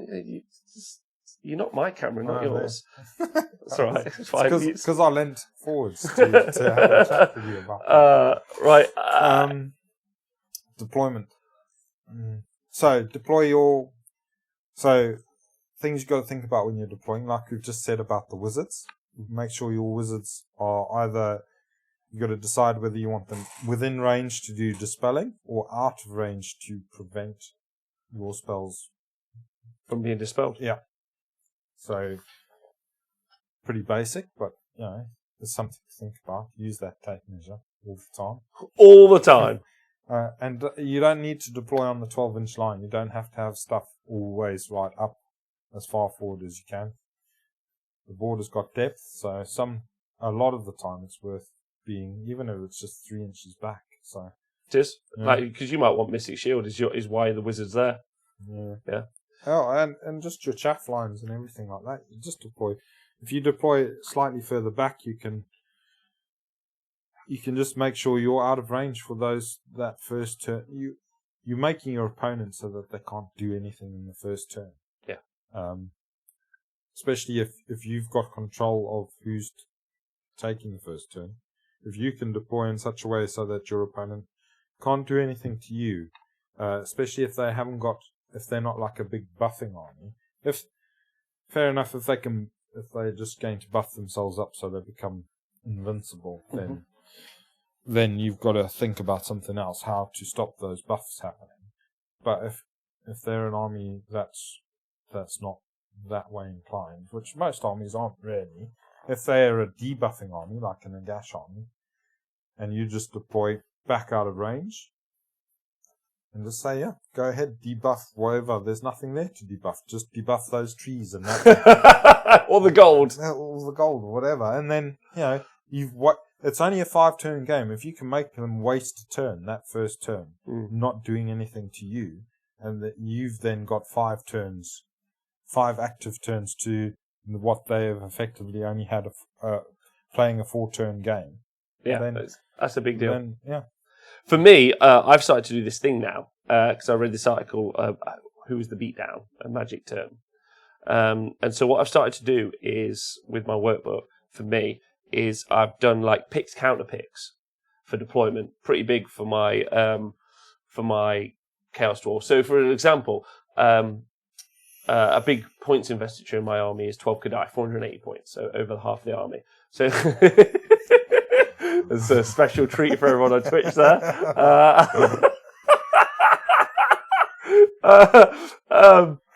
And why that's really important for me is because that unit is amazing against hordes with no save, but rubbish against armor. It just cannot handle armor. And similarly, Grimgas Reapers are a really good example. Grimgas Reapers against single models are rubbish. Yeah. They just like when I played the game 5 of when I played the French ETC team. Yeah, Christophe and Philippe, wonderful gentlemen. I just said in my brain, I was like, I want the Kadai to fight the daughters, the witch elves, because it was doubles, and I want the bulls, the Bull Centaur Turok and Shartor, and the Bull Centaur Renders to go and fight the Grimgas Reapers, because they just suck against single models. And that is how I did my deployment. It was about, I want these versus them, and then these versus them.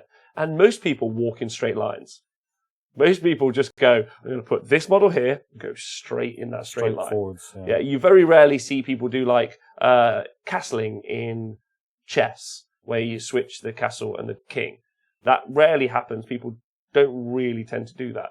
But that would be a really viable mechanic. Yeah. But that's something you should learn to do all the time, is walk sideways, and especially if you've got a gun, walk sideways and shoot all the time. Yeah, so that tends to be, that's my thing. And I'm finding that what I'm doing when I'm deploying is working out what is their strength. So, like, is it a caster? So I need to make sure my wizards are near them to do unbinds. Like, is it that they're going to, like, try and charge me? Cool. What do I want to give them to charge? And then what do I want to counter-charge with? Fine. Like, that's where I tend to be at deployment at the minute. I keep playing this. Maybe it's only me playing that chess game as well sometimes. Like, the first game at GT Finals, played a lovely fella with a Nurgle army, and I told you about this. He put down a unit of Plague Monks last, and that was the one that I kept trying to get him to deploy it, and he just wouldn't deploy it. And then eventually he put him down. I was like, well, I've just lost, because they were close enough that you could have put a Narmor down, ran and charged him with a command point, beat the mammoth up to death, and I was just in a really poor place because he was just trading like a tiny amount of points for a huge amount of points. Then he ended up not doing it. So maybe he wasn't even playing some sort of counter deployment game with me. Maybe it was just me in my own head fucking myself up. But I definitely know that. Also, one of those things I find with deployment. Have you ever done that thing where you've deployed too well? I've never deployed too well. What does that mean? Well, what I mean by that is, so you know how, if your opponent's got like an Alpha Strike army, yeah, right. So your opponent's like, I've got an Alpha Strike army, like, cool. I think I know what you mean. Yeah, right. Then what you do is you just zone them out so well that they can't Alpha Strike you. Yeah. And then they go to you, you go, and you're like, my army's not really built to go anywhere. It's built to get charged right now. I've deployed it to get charged. And they go, I know. And you're like, oh, fuck, I fucked myself here. Mm-hmm. So you need to either deploy what appears to be a mistake. Yeah, I think in cases like that, then you have to have patience. But what's really good at then is if you've got a couple of what's she do for you? Sorry? What's she do? What doesn't she do? That's the question. It's always good then to have like a small disposable unit or something like that that can then go and start contesting some points, and force them to then use their Alpha Strike. Yeah, a good example is... if you're in a good position, don't just think, well, I've got to move, and then get out of the good position into a shit position, just because you have to move. You don't have to move. No, you don't. You can do some other shit. It's the optional movement phase. Yeah, exactly. Yeah, and the first brain screen makes a point here. Games are won and lost in the deployment phase. That's definitely true. That's 100%. Not always, but like a huge proportion of the time. A lot of games can be lost, definitely. And Nick is a person who I did happen to play at the Heats, where he did that exact thing. He had those 2 units of heart renders. And then the first turn, we were playing shifting objectives. He just dropped them down on some objectives. It was like, I score those objectives. Like, I know that they're not going to survive a fucking stiff breeze, but that's not their job. Their job is that you now have to go onto those objectives. You have to go and, which was upsetting. Yeah. And just really good play with that. So, but there's probably loads you can say about deployment, and we'll do that another day. It's just that's a quick question, a quick answer, right? Yeah. I've definitely deployed too well before. And then just gone, oh no. To see if there's any more questions. There's a lot of reference to a dog butt. I don't know why that is, yeah. Shit, got a good butt. Serbator says, when's the show How to Win with Dispossessed? We've already done it. You just take them, right? And you've already won. Yeah. Just see what else is going. How much do you want trolls to be good? How much do we want trolls to be good? So much. Troggoths. You mean Troggoths? Yeah, them Troggoths. Yeah. Yeah, so much. Well, we've already seen the Shadespire troll. Beautiful Troggoth. Yeah, Troggoth troll thing. Troggoth hag. And it looks like a mushroom troll. It's got that many mushrooms on it. Who knows what it is? But it looks delectable. Maybe a cave troll. They've got a cave troll. A cave troll! So hopefully it'll have some cool rules as well. Yeah.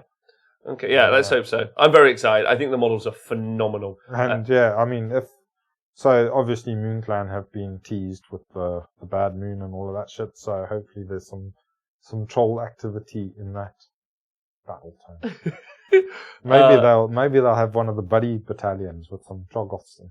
That'd be great. That would be awesome. Can't wait. I'm so excited. Longshot Loxley says, you might cover it later, but I'm planning on getting 2 Seraphon Christmas boxes to start my army. What would you add to it apart from Razordons? Probably Razordons or Salamanders, although they're very expensive. Bruce Hammer says, I'll start taking 4 Rune Lords if this takes off, talking about the endless spell meta. Relian says, now that you're such a public persona, he's talking to you, I think, here, Nathan, do you feel more pressure at events to win, or do you like to turn it into content regardless, maybe for weaker armies? How do you feel, like, doing the show? Do you feel any pressure? No, not really.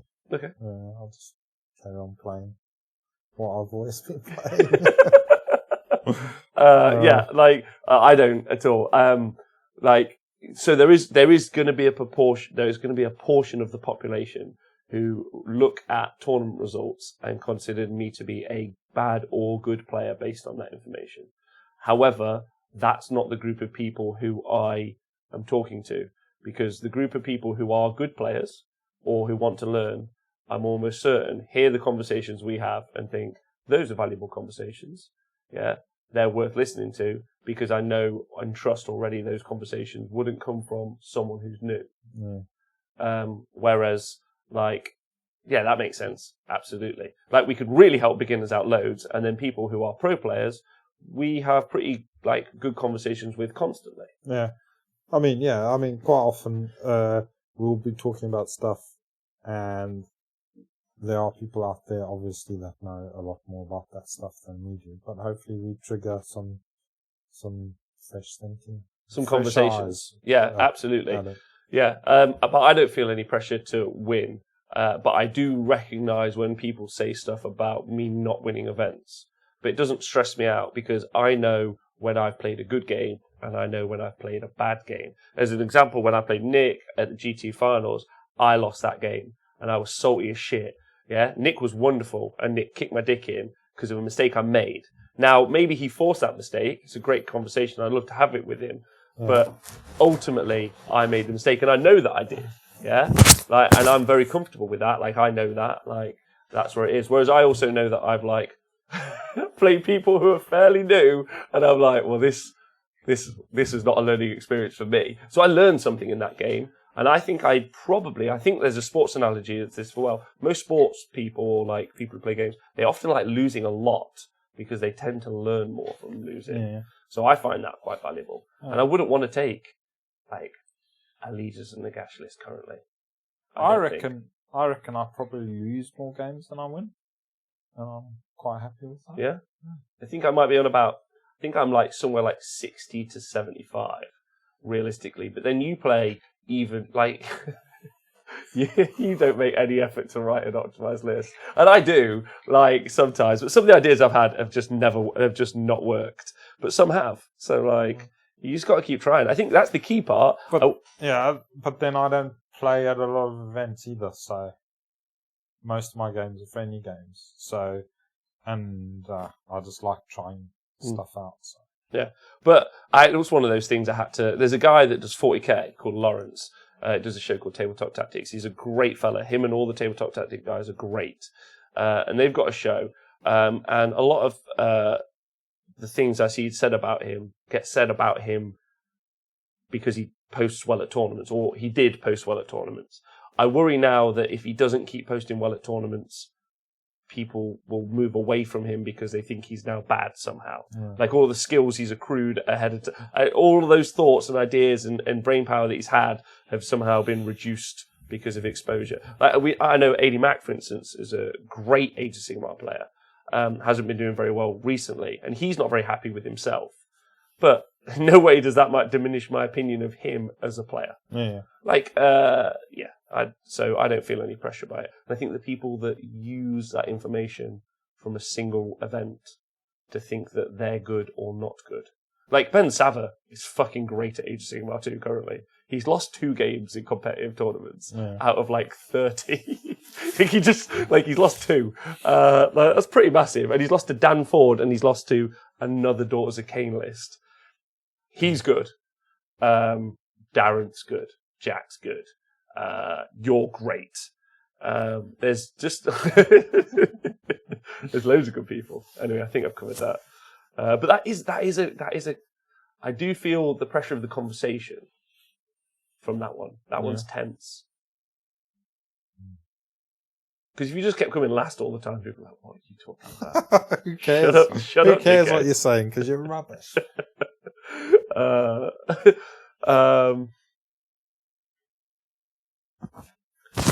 have a question, and I was using the gash, and someone at my shop dropped 3 ballistas and Lord Ordinator and sniped my gash 18 inches away. How can I stop this? You shouldn't be able to stop it because we need more of that. More on that later. Don't know. Don't take Nagash. There's an answer. Yeah, I mean that is the risk of taking Nagash, is that somebody's going to turn up with a machine gun that can kill him. Yeah. First turn. I mean, if a carriage on boat dropped out the sky and offloaded all its sky hooks and a load of engine riggers, they would probably kill Nagash. There's only a few of the scenarios where you can zone out a deep striking shooting list, which is the Carrigan, and Stormcast can do that in spades. Probably better than Carrigan. Better than Carrigan. And people just aren't playing that list. And but those lists are terrifying because they're really good. Yeah. People aren't playing them. So once they start playing them, then you're going to just see a lot less Nagashes and Alarials. Yeah, we need that shoot. Like that. We need that shooting back, realistically, because that shooting. But then there are scenarios that stop that happening. So like the total commitment one. That was it. So if to stop that happening, just play total commitment all the time. We'll just have that in every event pack. Yeah, absolutely. But like, just play that one scenario. This is the only scenario I play. Total commitment.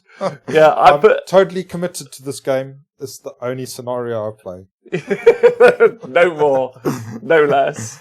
We're in a tournament. That's fine. You guys can play the other scenarios. I'm playing total commitment. Yeah, all the time.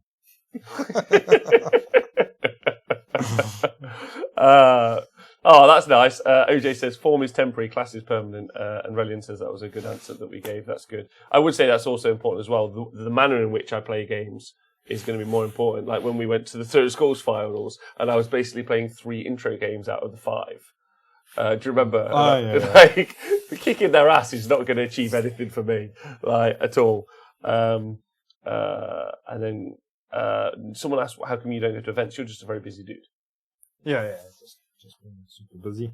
Yeah. Other life stuff over weekends, I'm afraid, and stuff like that. I also would say that we need that shooting to come back because probably if anyone does a show anytime soon on how to beat Legions and Gash Daughters of Cain, it's take a ton of shooting and then just shoot all of their fucking buff pieces. And then what someone will retort with in the classic, I've got a sword, well, I've got a magical shield. So, well, I've got a ring that sucks your magic shield out. What they'll then say is, in retort, is, guess what? You're just going to get beat up by a horde army that's going to run over all your shooting. You go, yes, but it's either that or we let Nagash and Daughters of Cain run around. What's your choice? So someone has to be the one, Nath. Be the one with the gun. Yeah. Yeah. You can double shoot with one of the storm hosts. Pretty so. Right. Anyway, should we get on with the next? That's some questions answered, wasn't it? Yeah. Good. You ready? Yeah. Start recording the podcast. Hello, welcome to the Honest Wargamer.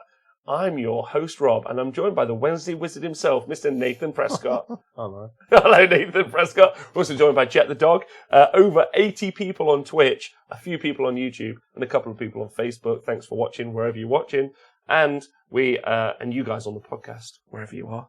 And I just want to say a big shout out to everyone on Patreon who supports the show. You guys are amazing. And everyone on Twitch. You guys are the bee's knees, and you've got massive personalities and kahunas. Right, so this show is inflammatorily titled How to Win with Seraphon. Inflammatory name. Yeah. Because realistically, it's more going to be talking about the problem that Seraphon aren't winning any events. And then we're just going to say some ideas and then not actually tell you how to win. All right? Oh, okay, cool. Half the people now leave the room. So to frame the problem, in Age of Sigmar 2, Seraphon have not won 5 or more games at an event, any competitive events over the 6,000 games that have been covered in our Age of Sigmar stats that you can see hosted on the Facebook page or on the YouTube videos. So they're not doing well. The most they've won is 4 games at a tournament, and they've never won 5. So they're a bit like Laurie Huggett Wilbit. Yeah, always the bridesmaid, never the bride. Yeah, but 4 games is pretty good. It's great. But their win rate's quite low as well. Their win rate is 43%. So they represent 3.5% of the armies that you'll see at a competitive Age of Sigmar event, based on all stats globally. But they only win 43% of their games. Yeah. So it's not too bad. No. I mean, so ideally you'd probably want it so that every army is winning 50% of its games, and then you'd have a perfectly balanced. Apart from we play an odd number of games, so it's impossible. They'd be winning 2.5 games. No, but then it just means some people will be winning 3 and others will be winning 2. I'll just keep doing this for you. This.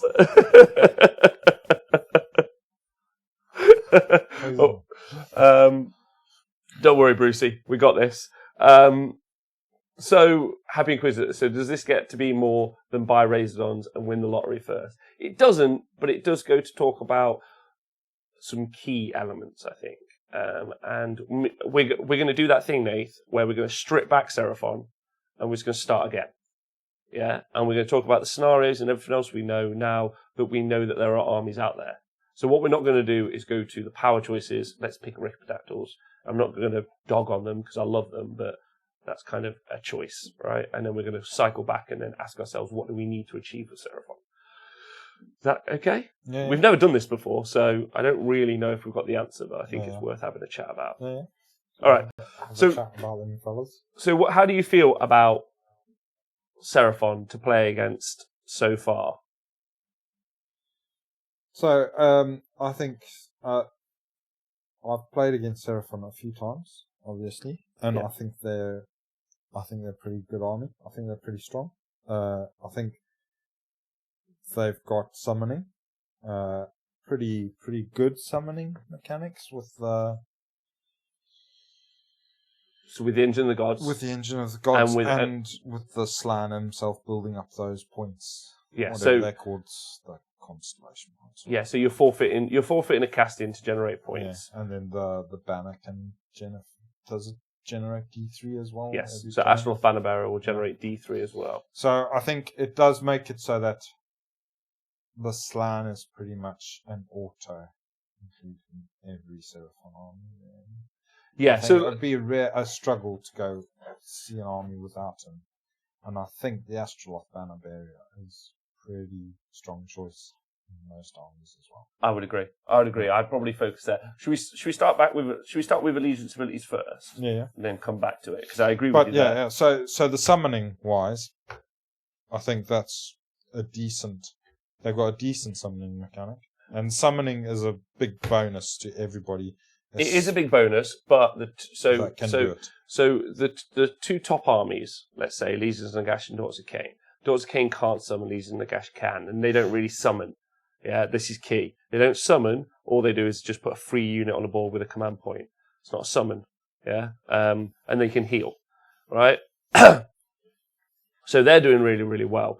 Yeah, but it's effectively a summon. You're using a command point, which is a point that you build up. So, yeah, you're adding points to the army. It's a really easy one to do. So it's like summoning stuff that's died. So stuff has to die for you to summon it. Yeah. That's the other thing. And both of those armies are doing well. Yeah. Because there's a very small amount of shooting in Age of Sigmar. There's range damage from especially from legions, but they more tend to do range debuffs, ignoring hand of dust. So they do range debuffs realistically. So those are the problems that we're facing. Also hordes. Oh, Mamdare, thanks for donating 100 bits to change death getting a unit of one goddamn command point. I agree. And what both top lists have in common is that they just don't die. Well, the Legion of the Nagash list does die. It's just it recycles 400 points for free. Yeah, effectively. Well, and it heals. They are really good at not. They die, but then they come back to life. So they do it better than Daughters even. They do. So, Carrier Nerd also has just donated 500 bits to the show. Thanks very much. What a bunch of babes. Everyone's been lovely today. Thanks. So with that in mind, I think summoning with objective play is a particularly strong mechanic. Really. Yes. And then it's the teleporting thing is super strong that the Seraphon have got. The ability to teleport stuff around.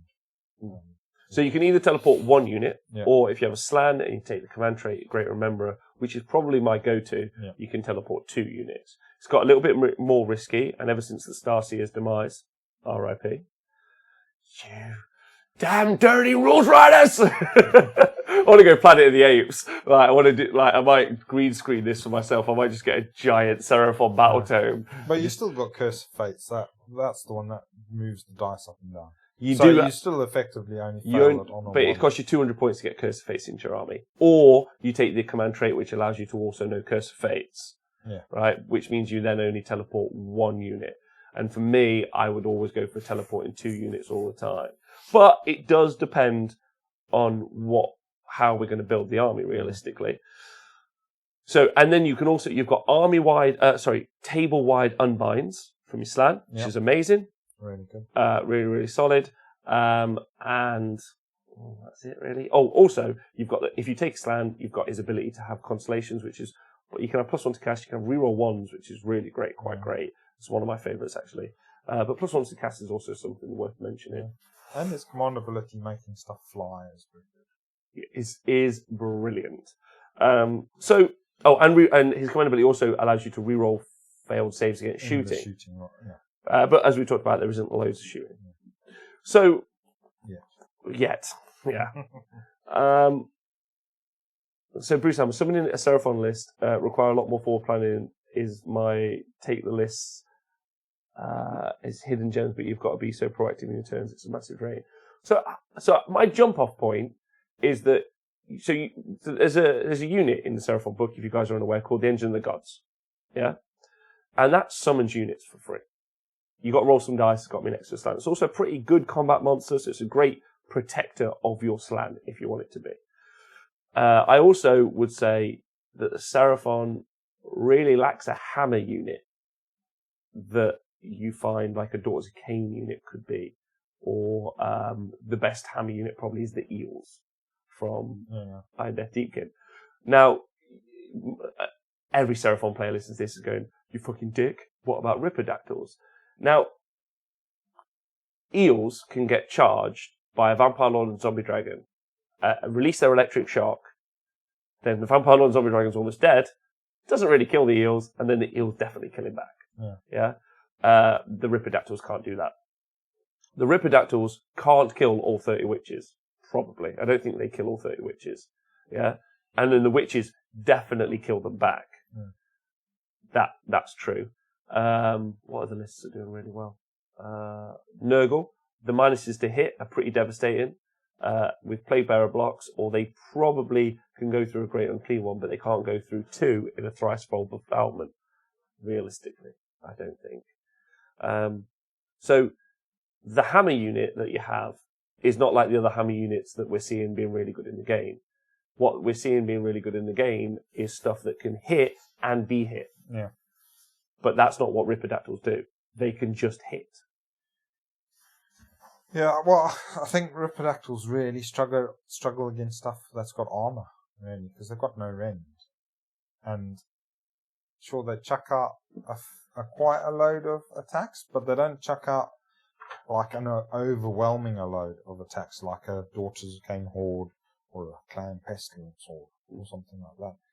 And I think it's just, they're decent enough, but they're not like overwhelmingly good. Well, so Stevie's just put in the chat here, 6 Rippers in the Shadow Strike Star Host do an average of 50 wounds with no rend. Yeah, which means against 4-up save, obviously, that's 25, which is brilliant. Yeah. Absolutely. You'll definitely kill an entire unit of my Fireglaves, which is 300 points. But the rest of my army will fucking murder that 6 Ripperdactyls as if they weren't there. Straight off the bat. Yeah, I'm real serious about this. Like, I could just feel myself. I'm like, why are you swearing? Why are you so?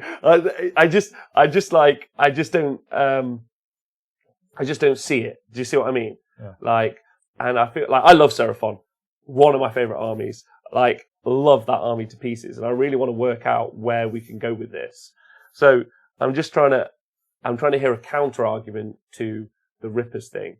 Now, range, and I want to read out some things, Nath, because. I spoke to a guy in America called Jeremy, so I want to read out what he's put, if that's okay. Yeah. Jeremy said, I just listened to you, so I said to him, what would happen if I took Ripperdactyls off you? And he said, the more I think about the Rippers, the more I'm convinced that they are not a trap, but that Seraphon players are leaning on them too heavily. They are definitely not a silver bullet. That being said, I think they have a role in most lists. Shadow Strike and Threat of Rippers can have a big impact on opponents' setup, and can make them change their strategy right from the beginning, which is good. Yeah. I think as a community, though, we may be dropping the ball after that. We don't have a good plan if the Rippers get boxed out, and if the rest of the list can stand up on its own after the Rippers flop, which I think is a good thing. You go for it. Yeah, I mean, so the Rippers are 143, so that unit of 6 is only 280 points. So they're not that expensive. So they're great as a threat unit for less than 300 points. Mm-hmm. And for that reason, I think they're worth having. They're definitely fast enough. Then if you put them into the Shadow Strike, obviously, then you're paying extra for that. But then you're getting some extra little bits and pieces. But I think the Rippers are great. I think they're worth their points, and they're a good unit. But then you can't be expecting them to do what a big block of witches can do or something like that. They're a 300-point unit. They're going to do what a 300-point unit can do. Yeah, so, it's just that the other 300-point units, Reapers, well, they're a little bit more, but 20 exactly. Can be Reapers and Witches, they do... So, but they're more than 300 points. Witches aren't? They're 300 and something, aren't they? Aren't they 290? Oh, yeah. Yeah. And lots of Reaper lists have 20 Reapers, not 30. Yeah, that's true. But yeah, and they can't do what those things can do. but then they've got other abilities. So they've got the speed and everything else. But then, don't expect them to do what those things can do. But my argument is 280 points is valuable in any army, right? It's cheap and it's great, so use it, right? But we're not. When we talk about the Rippers, or when anyone talks about the Rippers, we don't talk about any other part of the army. Who's with them? They've got to be, exactly that. The fact of their 300 points, they're only part of the army, so you don't rely on them to do the whole battle. The rest of the army has to do more than they do because they're only 300 points of that army. But my point, I think is, or my line of reasoning is going along that what they're doing for those 300 points could be found somewhere else in the book. Now probably what will get said is you're not going to get that output anywhere else in the Seraphon book. But maybe that's not how the Seraphon book works. And it's an older book. Yeah, it's not really optimized for AOS 2, and Games Workshop has points fucking randomly generated via a gerbil on a wheel. Yeah, so it's not like I'm delving into the secret mystery of the book. I just want Seraphon players to be out there kicking face. Yeah. Well, I think if you want to use 6 Ripidactyls because you like 6 Ripidactyls, they're a viable choice in an army, but don't rely on them to do what 20 Reapers can do or 30 Witches. No, and that's the problem. They're a different unit to that. They can do stuff that 6 Rippers can do, but they can't do. They're not a block of pestilent rats that are going to go and wipe stuff out. But they can go in and take out a medium-sized unit, or they're a good threat, but don't expect they're a Seraphon threat. They're not. They're not someone else's threat. Yeah, exactly. So he's in the chat now, Mr. Full-Time Nerd. I tweeted him, so @TimeNerd on Twitter if you want to follow someone cool. Let me just go and get his information. He just talked about how much he was being a fan of Laurie and how good Laurie Wiggett is at being the best sports. So I asked him what would happen if I took Ripidactyls off you, and he said I'd be upset. Really, the threat of them alone is a big reason for the inclusion. The fact one can drop 3 away is massive. By the way, both Full-Time Nerd and Jeremy are people I asked because they posted quite good results in AOS 2 with Seraphon. The other 6 is either massive distraction, as they can have to deal with because of the 14-inch move. I had them against Craig, Navmar, Dreadwood, and used them as bait. Put them out on a flank away from everything to make him choose to deal with them or not. It's another decision to have to make. He sent Durthu out to have to deal with them, and he did nothing else for the rest of the game. He said I could drop the razors for another engine, but I like the balance of movement and capabilities. And he asked me what am I thinking, and my thinking was, you're probably a lot smarter at me than this. So I can't help you. Also, seeing the obvious, thanks for subscribing to the show. So let me just read out what the chat said, Nathan. We'll carry the chat on. So, Full-Time Nerd. Teleporting is a gift and a curse. For failing on a 2 is so swingy and is massive. I agree. It's fantastic, and you need to give up summoning to cast a spell. Summoning in a Seraphon list requires a lot more forward planning. Oh, we read that out. Good. Happy Inquisitor, Fly on Skinks is doing wary fighters is hilariously good. Yeah, which is true and great. Yeah. 6 Rippers in Shadow Strike do an average 50 wounds. So Stevie just read that. The Wizard says it's 1,000 cuts army. And then the Full-Time Nerd says that's the reason why I have a unit of 6 on the table so I can buff them. I've taken 2 units of 30 witches off with the same unit of 6. And then what's the battalion where they get D3 damage per attack? Rippers sound a lot like Crypt Flayers, says Sunnis. They're kind of. Not and then Blue says, so how many units to be top tier have to also be Anvil units? It's like, yes, unfortunately, some units are just good at being both, right? And then Ozlan says, what's the consensus on Unisland's second teleport command trait to roll a second time for a single unit? I don't think that's true. I don't think he could. And then Longshot Losty says, Pterodon's any good. A guy over in Poland went 4-1 in Poland at a 5-game tournament with 12 Pterodons in his list. There you go. So they were right if you're in Poland. I read that and I was like, what is happening? And then Stevie says, the issue with Seraphon as an army is their lack of big rend and mortal wound output without relying on a few select units like engines that you need to slam aside to give you the extra dice. Okay. So I think we've covered Rippers a bit. Yeah? Yeah. Where I think that's a thing so far. and let's talk about definites, which is Skinks. Yeah. Skink's ability to. So let's look at problem childs in the world. Daughters of Cain. Skink's perfect. Yeah. You've got 30 witches. Cool. You can beat up 20 Skinks. Yeah. And then another 20 Skinks. Chill. That's not an issue. Big question, why aren't we seeing lists with 200 Skinks on the board? I don't know. Like, as a start, I just deploy one unit as a net, another unit midway through the table. Cool. So, witches, you can't beat me now. Game on. Follow up. But then obviously Nighthorn, they're an issue, Reapers specifically, because they can fly. But flying units are an issue of all colours and creeds. Also, that stops Stormcast, the witches stop. And you've got a bunch of bodies on the board that are Bravery 10. It's cool. Yeah. It's pretty good. So they're massively important, I think. And I probably would struggle. And you're right, you're not killing your opponent at this stage. But what you are doing is stopping them getting the gold. Yeah. On some missions, on some objectives. Yeah, I'd say that's right. Yeah, I think the skink list is similar to like the grot list and stuff like that, where you're just there to get the gold. That's it. Your whole job is to get the gold. Yeah, and you're not really expecting to kill your enemy, and that's where maybe you have a couple of little threat pieces, and their job is just to take out key bits in your opponent's army that are like multiple buffers. So you might have a unit of 3 Rippers, but they're not going to go and fight the big block of witches. They're just going to go and kill the hags and stuff like that, so that the witches are not as good. So they just take longer to get through all your shit. Meanwhile, you're just running away with all the gold. Mm-hmm. So, yeah, the skink list, or the chameleon skink, so the way Nikos plays, with just floods the board with skinks and then just drops chameleon skinks where he needs them, take out that important piece, take the gold, run away, fade away, and then go and do it again somewhere else. So yeah, I mean, the really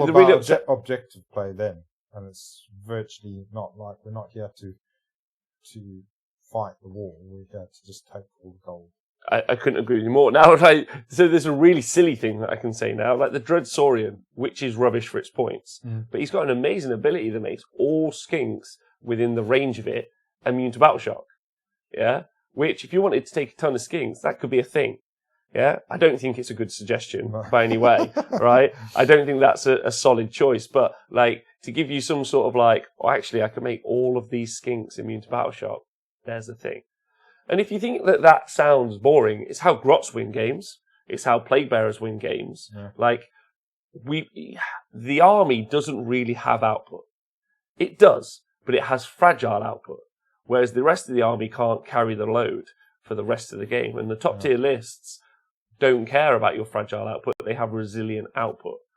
And that's, and Nikos is in the chat. He says, Nathan's bang on. I just play for the gold. I don't expect to kill anyone. So that's pretty key. So if that's true, what can we do to add to that? That's where I'm at in my head. Yeah. Now I know it's incredibly expensive, but I think 4 units of 4 Razordons. Yeah. And if you're playing anywhere outside of Games Workshop events, you can probably just proxy fucking anything as those. Paint something with spikes on, just be like, these are Razordons now. Just give 4 skinks machine guns and that's on one base. Machine gun skinks. Because that's a huge amount of damage output. Or it's a bunch of 1,000 cuts. But, Nath, I'm going to say a couple of other things now, and we'll go back to the Razordons in a minute, and maybe even talk about Salamanders. Yeah, I do think the Salamander Razordon thing is a great way to get a bit of damage output. Really. Yeah. But, right, I'm going to say something else now. Is summoning via the Slan a mistake? So, what's interesting is if you listen to this on order in Noise Wargaming, you've just listened to a podcast or you've just listened to a show where we've talked about multicasters. Yeah, exactly. Yeah? Right, now the Slan can cast 3 spells, right? If you take Croak 4, but he's too expensive, so don't take him. So you can cast 3 spells. That's quite rare. He is expensive, and you want to be summoning points. But the reason I prefixed it at the start of the show some armies aren't summoning any points and are winning games. If you have, let's say, just a single engine, knocking around, that guy's going to summon you some points at some point. That's chill. That's pretty cool. Yep. Yeah, you've got more than a 2,000 point army. Congratulations. You're a different breed. Yeah. But your Slan can cast 3 realm spells. Yeah. Right? Like, you're focusing on summoning 20 skinks when you could be casting 3 realm spells. Now, not all realm spells are great, and there needs to be, and I haven't done the research, so if someone's listening and goes, Rob, you're an idiot, that's not true. But is it worth giving up on the ability to cast all those spells, or any spells, for the unit at the end? Yeah? That's kind of my go-to, Nath. What do you think? I think the Slan is there to cast spells primarily. So for the summoning to work for Seraphon, what they do is they don't cast spells. But you don't have to use the Slan can cast 3 spells, is it? Mm-hmm. So even if he just sacrifices 1 spell, he's still building up 3 points, and then you've got the D3 from the Astroloth. Mm. So you're not going summon heavy army unless that's the sort of army that you want to do. Well, so what I'm seeing at the minute is I'm seeing Ripodactyl's armies and people planning. So Slantastic saying in the chat, Engine of the God is random as fuck. Cool, I agree. Yeah. And he says you can plan around Slan summoning. Yeah, you absolutely can plan around it, but that means that's your plan. Yeah. I mean, so if he gives up 2 spells, then he can summon 10 skinks, Connie. But then you've still got that other spell. I do think you want to be casting some spells, and the ender spells are great for these guys, especially if they can pop them through portals or skinks. Well, Troglodons. Yeah, Troglodons or skinks. The skink wizards are there. They can be the ones casting the spells if that's what you really need. I agree with you. So let me just read out what these guys say, and we'll come back to that. If you take them in groups of 10, Battleshot doesn't really matter. Talking about skinks, it's fantastic. If you killed enough to cause Battleshot, you probably have killed the unit. Fair point. Psycho Weenie says, I've been having some success with Steal the Gold concept, just been running Fangs of Sotek list with double engine for summoning on chaff walls, then teleporting them into undefended objectives.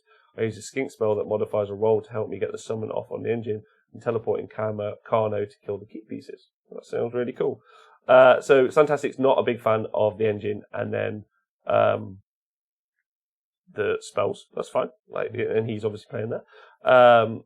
And then Happy Inquisitor says, I feel like the summoning from your Slan is the mostly when the gas shuts down your Slan from spells. Haywo says, it's just got to be the least fun summoning mechanic. You could cast 3 to 4 spells, but instead do nothing so something else happens. And usually you're also paying for cogs. So you're also casting cogs, sticking it next to your wizard, and then also not casting another spell. Yeah. And I get it. You're summoning units, and people are winning 4 games at tournaments. And maybe it's just luck. Maybe they just haven't had the right dice rolls. Like, Blades of Corn won an event just at the Boys GT over in New York. Blades of Corn haven't posted like a number 1 in quite a while. That's pretty cool. It's good. Everyone has to have their day. Yeah. And maybe Seraphon's is just around the corner. Maybe there isn't an issue. What I'm doing is I'm just attacking every idea that they're holding. Yeah. And then if a Seraphon player's listening and going, oh, actually. Start thinking about it with fresh eyes. Yeah, that's the idea. Full-Time Nerd says, Bellwind sort of gives you a bit of both worlds, making a Slan a 4-caster, which is true. They can't cast any spells through skinks anymore. Games Workshop changed that. What the hell, Guernsey? Did they? Really? Oh, fair enough. Dan unsupervised. All right, he'll be here in 2 weeks. I like that the Seraphon really do have a trade-off for their summoning rather than Zinch or Korn, whose summoning is a bonus they get for doing. And that's why it's one of the weaker summoning mechanics. Yeah. Which is why I like the engine, because it is random. But I'm not relying on it.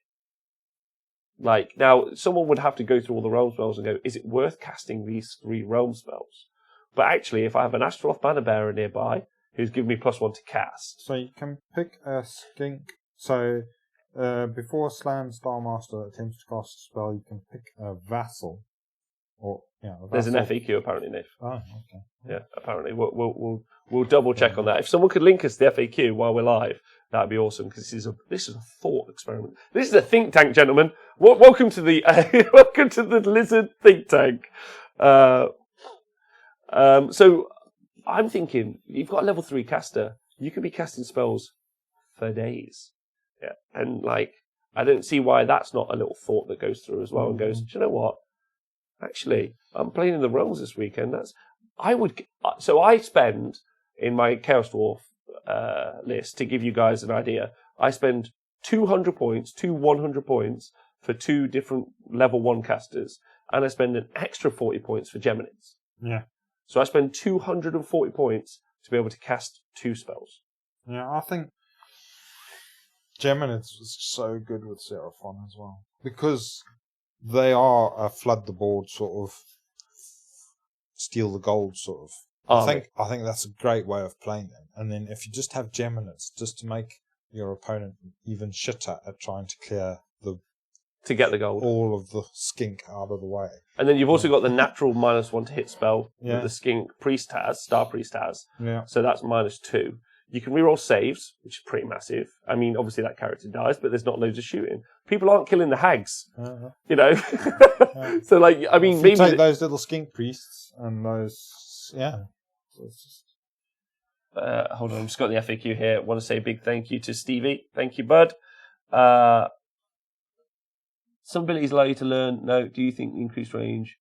Do you can? Or cloak. Celestial conduit. Some abilities allow models to learn their opponent's spell. Which one is it? Spectrals, Engine of Gods, Star. Oh, do things that increase the range of a caster's spells also apply to the distance at which an endless spell can be set up from the caster? No, things that increase the range of a spell's effects do not apply to the distance at which an endless spell can be set up. By the same token, things that allow you to measure to the range of a spell from a different location to the caster cannot be used when setting up an endless spell. No, things that increase the range of a spell's effects do not apply to the distance at which an endless spell can be set up. So you can't increase the range of an endless spell in any way. Wow. Okay, all right.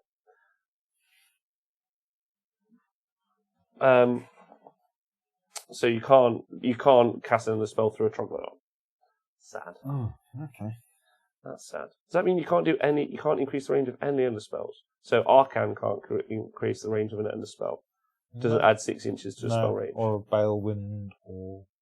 So the only way you can put it through a portal is if you move it through a portal. Because they bounce through, don't they? Yeah, with an endless spell. Yeah. So that's interesting. Yeah. All right, but there's still. So you've still got -1 to hit from the Star Priest, Nate. Yeah. You got -1 to hit from Geminids if you want to cast it, or if you can cast it. Yeah. That's pretty massive. So you can make a good -2 to hit army. There's something there, and then you can cast a bunch of the not endless spells, realm spells. So there's that as well. Yeah. So yeah, and I think some of the realm spells are buffing spells. So because we haven't mentioned the Saurus themselves. No. And that's because I think skinks just do it better. Yeah, skinks are better, but people want to play with Saurus. I think then you've got to look at the realm spells there to try and buff those fellas. In any other conversation, well, yeah, I suppose there's a good point there. Like, has anyone gone back to the drawing board, looked at Saurus, and gone, actually, they're naff. But if they've got fire blades from the Realm of Fire, they're amazing. Yeah. Like, if you are playing in the realms, that's something to think through. Especially because you've got access to all of that. Right, Nath, monsters. We're going to go through the list. Dreadsaurian, trash. Take him out of the list. Would you agree or not agree? Don't forget, this isn't how to have a fun game or how to win 3 or 4 games. It's how can you win a tournament with Seraphon.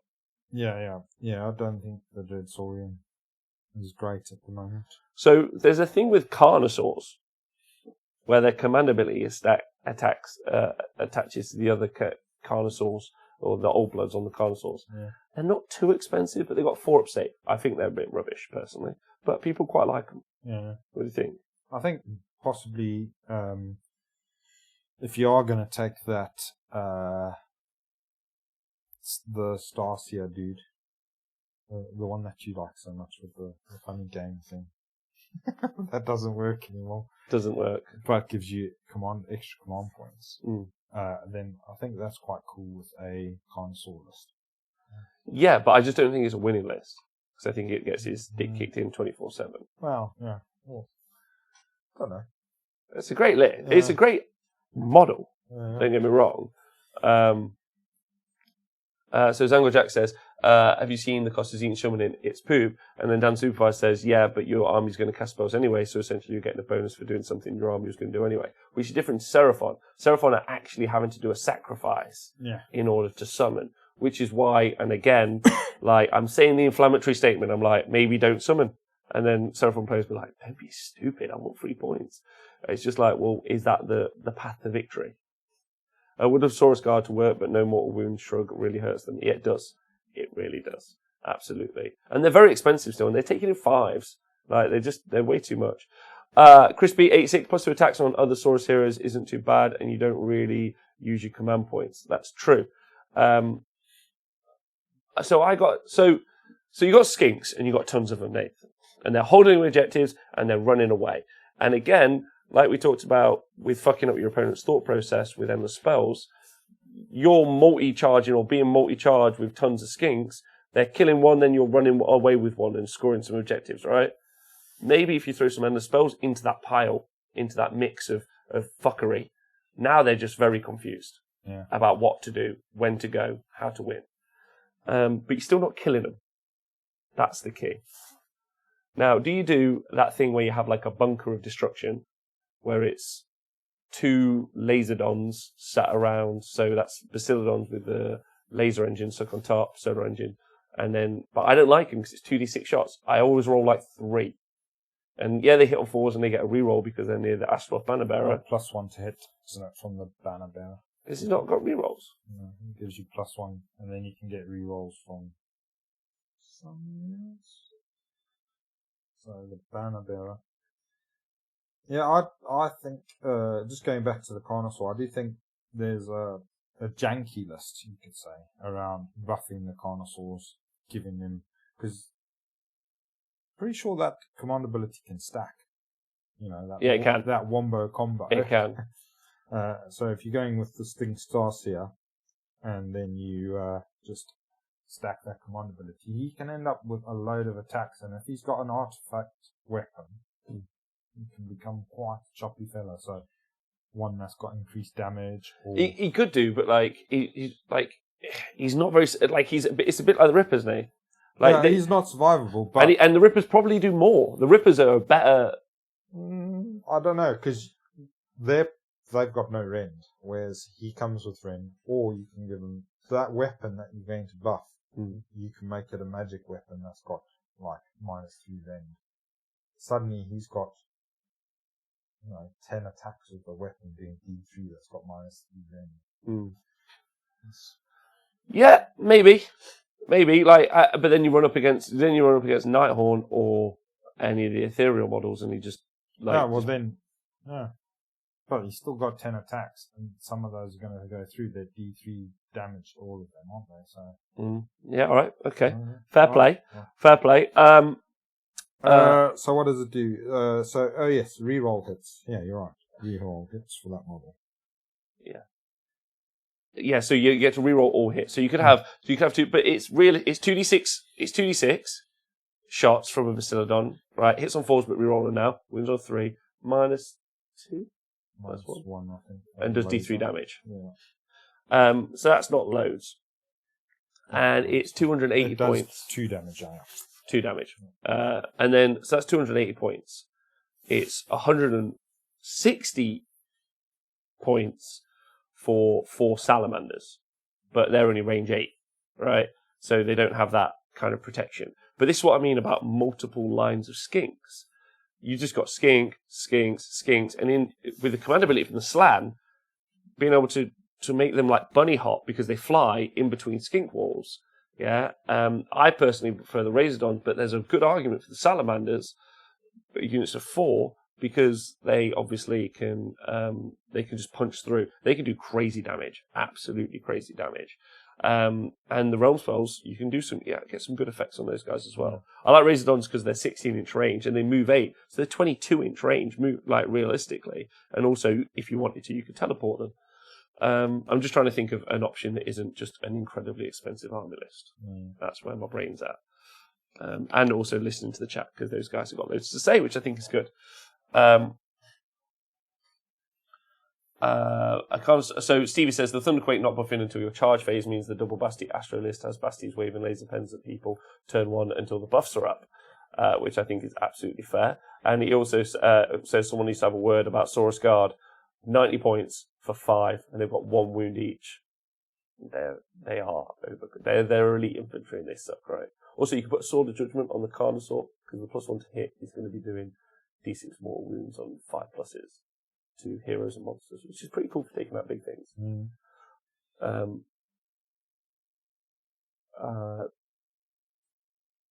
Anyway, a dungeon supervisor said, a clear sign of the spirit over Zangors, they don't need no shito demons to get the job done. And OJ says, Seraphon have to sacrifice casting, but you can't shut that mechanic down. Blood Tithe and Depravity rely on the interaction with your opponent. Players can forecast and plan their summons. I think that's why it's so appealing. And I would agree. And I'm not saying that I'm right in any way, shape or form. In fact, I'd prefer if someone had already come up with the answer. It's just me and Nathan shouting at each other a bit and throwing some ideas out there so anyone who plays Seraphon can go, do you know what? Maybe these guys are thinking something through. I recognise that loads of the Seraphon players don't want to lose their Ripidactyls. I can't see an argument where I give away 300 points. Do I attack when I've got the potential for a double? So I wipe that witch block unit out and forget the double, I kill the other witch block unit and then I'm just walking away laughing. But then the stats say witches don't lose. Like, Daughters of Cain just don't lose. They win 75% of their games. And it ain't Seraphon that's beating them. They've got like a 43% win rate. This is all competitive games. This isn't games in your garage or games with your mate Steve. This is a game, at tournaments. So Pterodons, Nath. I'm going wild here. Yeah. The guy from Poland, 12 Pterodons, right? They move 14. They got file each bowlers, right? So that's 5-inch shooting attack. So effective 19 inches, 5-inch range. 12 of them would be 12 shots, hitting on 4s. But every hit is D6 shots, wounds on 3s, no rend, 1 damage. So, yeah. But then you've got the Pterodon attacks as well, which are much worse than Ripidactyls. But they do have the ability, if they fly over a unit, you get to roll a dice for every model in that unit. And on a 4+, that unit takes D3 mortal wounds. So on average, you'll do 63 mortal wounds to a unit. Which is quite nice. So on average, 12 mortal wounds to a unit. Won't kill Nagash. Yeah. So is that, and that's a once per battle? That's a once per battle ability. Dropping that. Yeah. Yeah. They're like gyro bombs. But blue. And the shooting attack's quite nice, but again, it's 480 points. I compare them to my Kadai. My Kadai kick their teeth in. They don't get the bloat toad, all hail. I don't see it personally. I don't know how that guy's doing games. Guy Polar's just fucking smashing people, just being... He's a military genius. Yeah, he also has 8 Razordons, FYI, which I think is pretty key. I think the Razordons are a strong choice at the moment. Really. I think Salamanders are an option as well. With the teleporting, where you can put your shooting weight in range and then...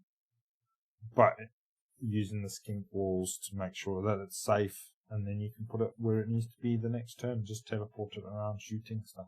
Yeah, I really like that. What about... See, I'm not a huge fan. And also, Seraphon have got great access to battalions. Great access to battalions. But again, they're spending points. And they've got the best chaff in the game. And how often are they getting... turn 1 alpha striked off the board? Realistically, I don't think Seraphon generally that's a concern for them, getting alpha strike with the skink. The skink cloud can generally stop that sort of stuff happening, can't it? I agree, because it's not shooting based, it's combat based. Yeah. Like previously, when it was under other conditions or other games, like when it was like Carriage on, let's say, definitely you get skink clouded. But now, not so much. not skink, sorry, alpha stroke with shooting, but it doesn't happen. So I got to say that, in my opinion, I think a great ally, Nath, I'm going there, would be a Knight Incanter with the Comet. This is just me thinking now. So I'm sat there with my Slan, right? It's casting a ton of spells. Cool, right? I know everyone's like, no, he's summoning, dickhead. And I'm like, mine's casting spells, right? Yeah. And I've got loads of skinks, and I've got at least 8 Razordons, yeah, which have been proxied from, like, I don't know, fucking stick of wood or something, because no one's spending 500 quid, nor do I encourage you to. Go home, play practice games with, like, little oval bases that you would use, yeah, and play, like, a dozen games and get back to me. And you're like, okay, I've used little bases now, I'm going to try and build some proxy models. Like, do it that way round instead of build the proxy models, then try.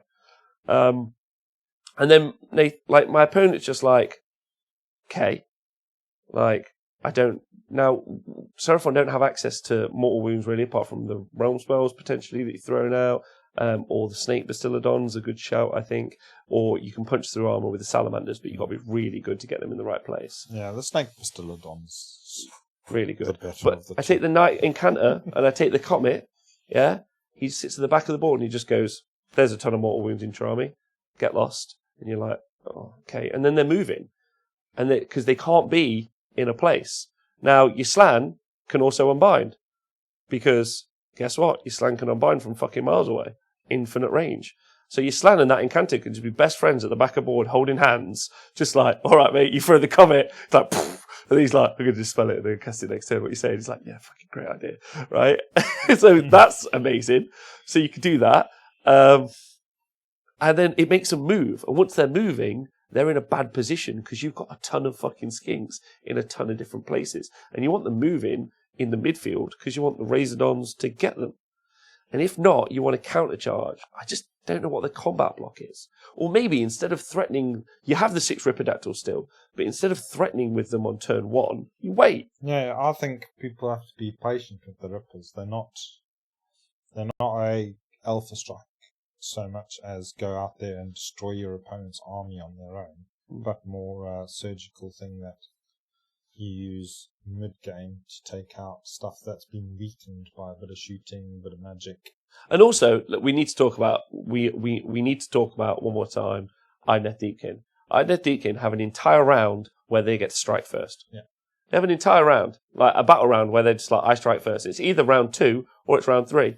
So, like, cool, my 6 Rippers go in and they smash face turn 1. I get the priority roll. Be fighting in that round. No, and they're going to be out there, like, and they're faster, they're more durable, and they do more damage. So but you stick a Comet on them and you shoot them with fucking 16 Razordons. This is going to be like, oh no, they're going to go down like a sack of shit.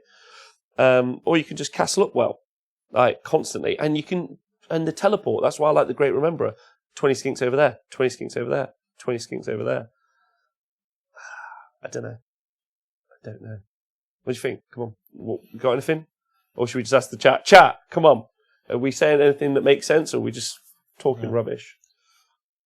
Yeah, I do think there's some good lists in there. I do think, so having played against Razordons and Salamanders, they are scary pieces to play against. I played against them at Slaughter. Somebody had some of each, just super scary. Yeah, they were pretty scary. I didn't like them. I did not like these. I did not like those. They had a couple of laser bastillodons with the Astroloth banner nearby. Yeah, that was pretty good. But it's so like 2 is 560 points, right? And I can just roll. It's 4d6 shots between the 2 of them, and I realistically can roll. On average, it's 14, right? That's my average. Yeah. Now I can't roll crazy. I just don't. I think. But yeah, I mean, what I was going to say is, I was more scared of the Razordons at the end. By the time the battle had progressed, I was more scared of the Razordons and the Salamanders than I was of the 2 Bastillodons at the back. I was effectively just ignoring them, but then the teleporting Razordon and Salamander pack that he had, they were threatening my objectives, and they were just doing horrible stuff to me. So to me they were more of a threat. I think the way you play your Bastillodons, where you just load them up with snakes and wedge them into the armies, into your opponent's army, I think that they are effectively a comet, really, but also they do other stuff, and they move around and they capture and stuff like that. So I think... Well, what about this? What about 2 snake Bastillodons, which I think is over the top, but this has just been just here now, the Incantor and the Comet, yeah? Slan with Geminids, right? And you just go, right, guess what? You're having 24 mortal wounds from 2 snake Bastillodons in your gut, yeah? You're having a Comet, and then you're having some Geminids, and your opponent's like, all right, I'll go first. Like, cool, you've hit my Skink Cloud, even closer to my fucking Bastillodons, yeah? And everything else is coming at you as well. That, like, I'm loving it. So then you've got mortal wounds more than most armies can dish out mortal wounds in that situation. I like the Comet loads because it makes your opponent move, and it's got an auto unbind as well. Because then your opponent doesn't, like, you can just not. I don't know. I like it a lot. Yeah. And I think the Pendulum is great in a Seraphon army, because you can teleport one of your wizards onto a flank and then just slam a pendulum down their down their lines. So I think with the like we said in the previous show when we were talking about the end of spells, being able to move in the hero phase, your caster just makes the Seraphon just prime end the spell users, because they can teleport a couple of wizards into good places and then release the goodness that is the end of spells. Like, there has to be at least 2 good realm spells per realm, right? Yeah? And you stick that on top of your one endless spell that you brought with you as your Seraphon player. Why only take one? I'm not saying only take one. I'm not saying... in no way am I saying only take one. I'm just saying there's so many options there. Yeah. And I don't think we've necessarily come up with the answer, right? But I think what we've done... you've not covered camo skinks. All right, let's do that. I think they are. So Nikos is saying that you've not covered camo skinks. I think they are kings at getting the gold. Not being able to zone them out makes it impossible to stop. Yeah. I mean, they're mental because you can just put them wherever you want, and it's a number of bodies you can put wherever you want. So if somebody does not have objectives covered adequately, then you're just nicking their stuff all the time. Just taking more gold. Yeah. But I do. Yeah. So like, they're a really solid shout as well. They're so flexible. Yeah, they are. And they've got the decent little shooting attack as well. But it's the ability just to nick stuff. And see that, and that's where I went. I went again with, I was like, Bastillodon with snakes, Incantor, do the mortal wound output, but you got to roll, and I just don't think it's winning the gold is what you got to do with this army. Like, and it's how many wounds can you put on the board, how much stuff can you do, and how much shooting can that potentially be. Like, mid-range shooting, and again, to talk about my Chaos Dwarves as an example, they're a little bit hardier and probably cheaper than all Seraphon units, but my ability to do the 30 shots from, but it's only 16 inches from my Fireglaves, 16 in shooting, I move 4, so it's 20 inches, is not as good as Razordons, but like Skink Clouds don't have a little bit of shooting. They have a fucking ton of shooting. And you get Astaroth Banner Bearers in the right places. Yeah, you've got 40 shots hitting on 5s, but they're re-rolling to hit. Like, that's pretty good. Yeah. Like, that's, I think that makes it 3s technically. And then, they don't have Rend. They don't have Rend. But realistically, can Stormcast punch through all of your army in time? I don't know. Can they? And then Happy Inquisitor says, Camo Skinks force your opponent to over-defend all the objectives, or you steal them, in which case you can drop a comet on that said objective, and do a ton of mortal wounds. Or teleport a skink wizard over there, and just ram some spells down. Do some endless spells. Pendulum straight through there, Yeah. through the stuff, or sat right next to it, so it's going to then do it on the double turn. 2d6 mortal wounds. I think that Seraphon are one of the armies that can, with that teleport in the hero phase and then being able to cast... Is it still in the hero phase, not in the movement phase anymore? The teleport, isn't it? I think so. Yeah. We'll double check. I could be talking a load of garbage then. Good to research. Yeah. But then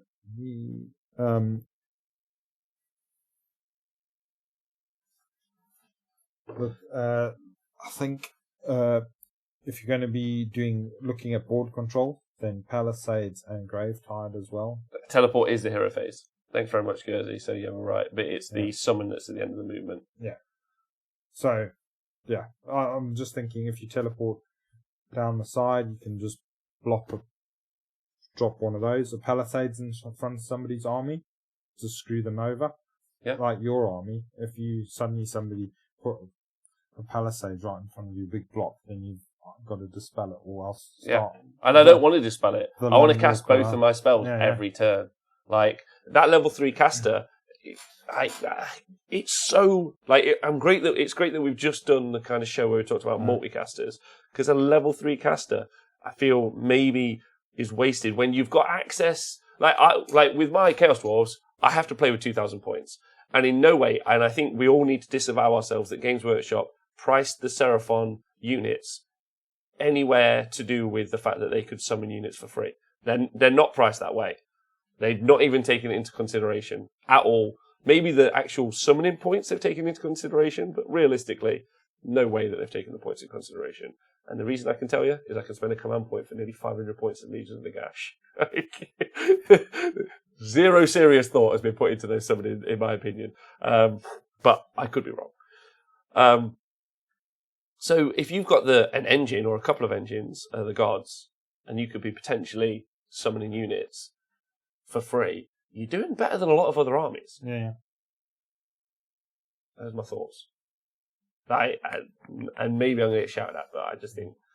Full-Time Nerd says, and massive respect to him, he's a great Seraphon player, beautiful army also. If you get the opportunity to check him out. I still think an Allied Prime has legs. I know Darren's list, oldest in AOS 1 did well with one, and combined with 2 or more engines can do a lot more wounds. So there you go. Again, that's looking to do damage, potentially. And maybe there's a way to... And it's so counterproductive as an army. Like the old Fire Slayer build was simpler to do than this, which was in AOS 1, an almost unbeatable Fire Slayer army was, they go first, they put down 120 fucking Fire Dwarves, that reroll all their saves and their ward saves, and then they go, you can't beat me, game on. And it's just 5 turns of the Fire Slayer sweating as he's rolling his save dice. And those guys won like 3 or 4 tournaments in AOS 1, like back to back in the last year of AOS. And they were solid. So maybe that's the way to go. Dan Sufas, I'm watching on my shitto phone, which is about as useful as a screen door on a submarine. So the resolution is great. It's taken me this long to realise Rob's holding an unpainted prismatic and not a banana. Use this banana. The Gravetide, I think, is the one. That is another. Going back to in the spells, because you can teleport right next to your opponent. Give them a Gravetide to play with, and then fuck That's off. such a shitty move to do. Hey, there's this really annoying fucking giant spell. Have one. And Palisade. Just get lost. Yeah, no. Well, let me get that out. That's fucking crazy. Just do this. How big is that? You just go like that. Hello? What are you doing? This. Fuck off, you shittos. Yeah? You're moving literally nowhere. You've got to unbind them. You can but the slant can't. I mean, you'd have to cast one with a skink and one with a slant, right? But they're quite low casting values. And the opponent's like, I've got to dispel that crap. And that's another thing as well.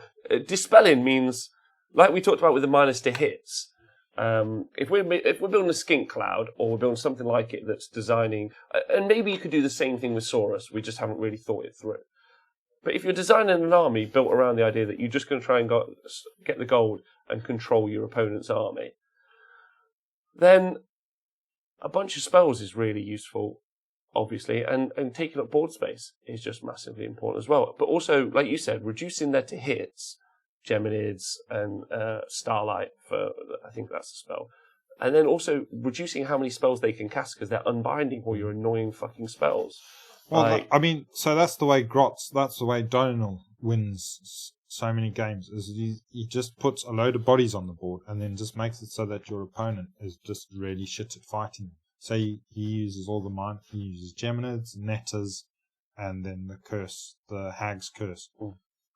Seraphon can play that exact game, probably better than Grotz, because they've got Skinks that run away. skinks that can just fucking weave around like a bunch of nutters. So they don't have Yeah. they don't have nets, but they just step out of combat. So that makes them even harder to hit if you're not fighting them all of a sudden. But then also you've got the Starlight spell. It's great. They can also cast Geminas like a boss. So You got reroll saves from the cloth thing, which is pretty rare. There's loads of options. Yeah. I think, and I think probably you think Nurgle is the army that sits on objectives and wins, right? But it's not, because it's like one of the fastest armies. Weirdly, it does loads of damage, right? And it's not Khorne, and maybe previously Seraphon was the damage output army that you wanted it to be, and it won games that way. And again, just big shout out, Seraphon players are winning 4-0 at tournaments, or going 4-1 at a lot of tournaments, and there's some great Seraphon players out there, and there's some people doing really, really well. This is no disrespect to those players who are like, I'm just a dice roll away from winning 5 games. Mad love to you. Keep going. Do your thing. Yeah. I just it's almost like a holdover. I was playing Seraphon before you could summon it for free, so I don't have that in my head to worry me a little bit. And maybe it's just loads stronger than I think it is. And I know you've played against it, Nathan. I've seen it played. Yeah. I don't know. I think you can already do it, so why bother? Yeah, I think they're pretty close. Seraphon. Yeah. So I mean, 40%. They're 40-odd%. So I think in general you're hoping for your armies to be about 50%. So Yes. they're nearly there, and I think they can still win some tournaments. Okay. Yeah. All right. They've got some tricky stuff. Very tricksy. Right. So, Speckles, evening. How you doing? And also the Warhammer Weekly guys have just done great at the latest Holy Havoc event, Nath, in the US using the Gravetide. They won the tournament with the Gravetide. That's it. Yeah. But I think Holy Havoc was also marginally soft scored, potentially heavily soft scored. But I will check on that. But those guys are brilliant anyway. If you get a chance to check them out, Warhammer Weekly on YouTube. I am on it this week or next week. I think I'm on it this week. I'm on it this week. I am on it this week. So that's cool. You check that out. Nath, what do you think of that chat? Anything you want to add? I'm pretty sure. I mean, we haven't really gone into the Saurus, but I think there are some. It's because I think Skinks do it better. It's like you've Skinks. Yeah, I mean, Skinks are the obvious way because they do it the nick in the gold way, and I think they're really good at that. I think if you're going to go Saurus, you might try and chop stuff up, and you might struggle a bit because they are really good at not chopping stuff up, apparently. So, unless I could be wrong there, but yeah. Okay. I think. Yeah, I'm trying not to say 16 Razordons. I'm trying to think it through, but probably maybe just more Skinks then. Like if you don't want to, and like you said, like 40 Grots is like 200. No, 40 Skinks is 200 points, right? Space Grots, Lizard Grots. Yeah. They basically are. You can put tons of them on the board. Still have a Slan. Still have an engine. Still have some Rippers if you want. Have the unit of 4 Razordons. And you can do summoning if you want to, but realistically, do a ton of endless spells or a ton of spells and then maybe a couple of endless spells, and maybe you got like a great control army which your opponent's just like, this is shit. I cannot fight this. Yeah, you might struggle for a few favourite game votes. Yeah, you might, but that might be a way. I just want to say a big thank you to everyone who messaged me on WhatsApp or Twitter to be part of this conversation this week. We might do like a follow-up show. In fact, actually, Nate, let's do we'll put this out as a podcast, and the first 30 minutes, next Monday, so Monday night 7 till 11 on the AOS Wargamer on Twitch. Next 30 minutes, we'll do a kind of like a follow-up session. This person messaged me, that person messaged me, a bunch of different stuff. So you've got the Honest Wargamer Facebook, the Honest Wargamer Twitter, either of those places. Nathan is obviously on Twitter. I'm on Twitter as well.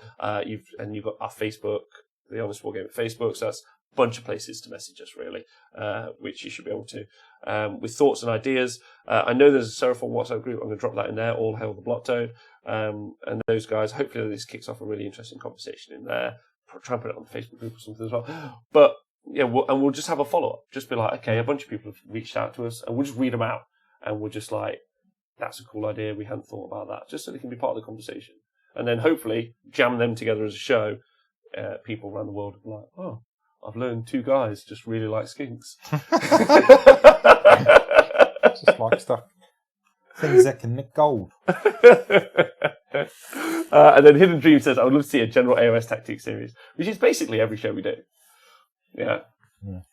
Someone the other day was like, could you let me know about Nighthorn? And I was like, just go back and listen to the shows about Grimgas Reapers. You're cool. Because we did a show on that. Like, there's lots of back catalogue if you've only just joined us to listen to podcasts. Right, Nath, I want to say thank you to my Wednesday wizard, Mr. Nathan Prescott. Thank you. I want to say thank you to everyone on... It's Monday. Everyone... Not being a wizard today. No, because you were a wizard on Wednesday. Yeah, I will be a wizard on Wednesday. I'm not a wizard today. Oh, okay. Yeah, you're a Monday muggle. I want to say thank you to Dan and Supervise, who'll be joining us in 2 weeks to do live coverage at the Bobo event. So that is the 24th and the 25th of November, live, all through the day. Will be the Honest Wargamer covering an Age of Sigmar match play event. You should join us. I'm not saying it's going to be the best coverage in the world, but it is going to be. It's best coverage. Best coverage. And then Jonor has just said, you're looking fucking gorgeous, Rob. Woohoo! Thanks, buddy. Nice. And then Dan Supervisor says, it's Tuesday here. Woohoo! And Zangor Jack's going to be there. And then Dan Supervisor says he's scared of planes. So make him feel welcome. Really exciting. Secret Project, that's going to be around that time too. Probably, hopefully, touch wood. So thanks for listening back. Nathan, you've been wonderful. Everyone on Twitch, you guys have been wonderful. Thank you to everyone on Patreon who helps sponsor the show. All the coverage from Crimbobo will be because you guys obviously sponsor the show, which is amazing. Our daily coverage is really great. The Secret Project is going to be paid for by you guys. So you guys are literally crowdfunding the next step in tabletop wargaming. You know how it's esports, Nate? You know esports? I've heard of that thing. Yeah. We'd be T-sports. Tabletop wargaming sports. T-sports. We would be. Because I was thinking W sports. I was like, it doesn't really roll off the tongue, but T-sports. T-sports. T-sports. You want to do the T-sports? Despots. Or do you want to join me on the T-sports circuit? It's playing on a desk with despots. Despots. No, that'd be D-sports. Despots. No, we're T-sports. No, we're a despotic bunch of fellas. T-sports, bro. We're T-sports, you know. You're speaking like Yolandi. T-sports. T-sports. Anyway, so if you listen to either on Facebook or on YouTube, thanks very much. Please join us. I love it when you guys are part of the conversation. Thanks for everyone who's joined in. I always keep this going too long. Nathan? Cheers. Cowards always win the battle. Fucking God's sakes. You're nowhere near. You're nowhere near the correct answer. Well, what is it then? It is every army's a winning army if you stop being a coward about it. We've changed it from being a little bitch about it because it's 2018. Okay. But then if you're a skink, be a coward and run away. But take the gold. Every army's a winning army unless you stop being a coward about it, unless you're a Seraphon player, in which case being a skink and running away with the gold will probably mean you win the game. Yeah.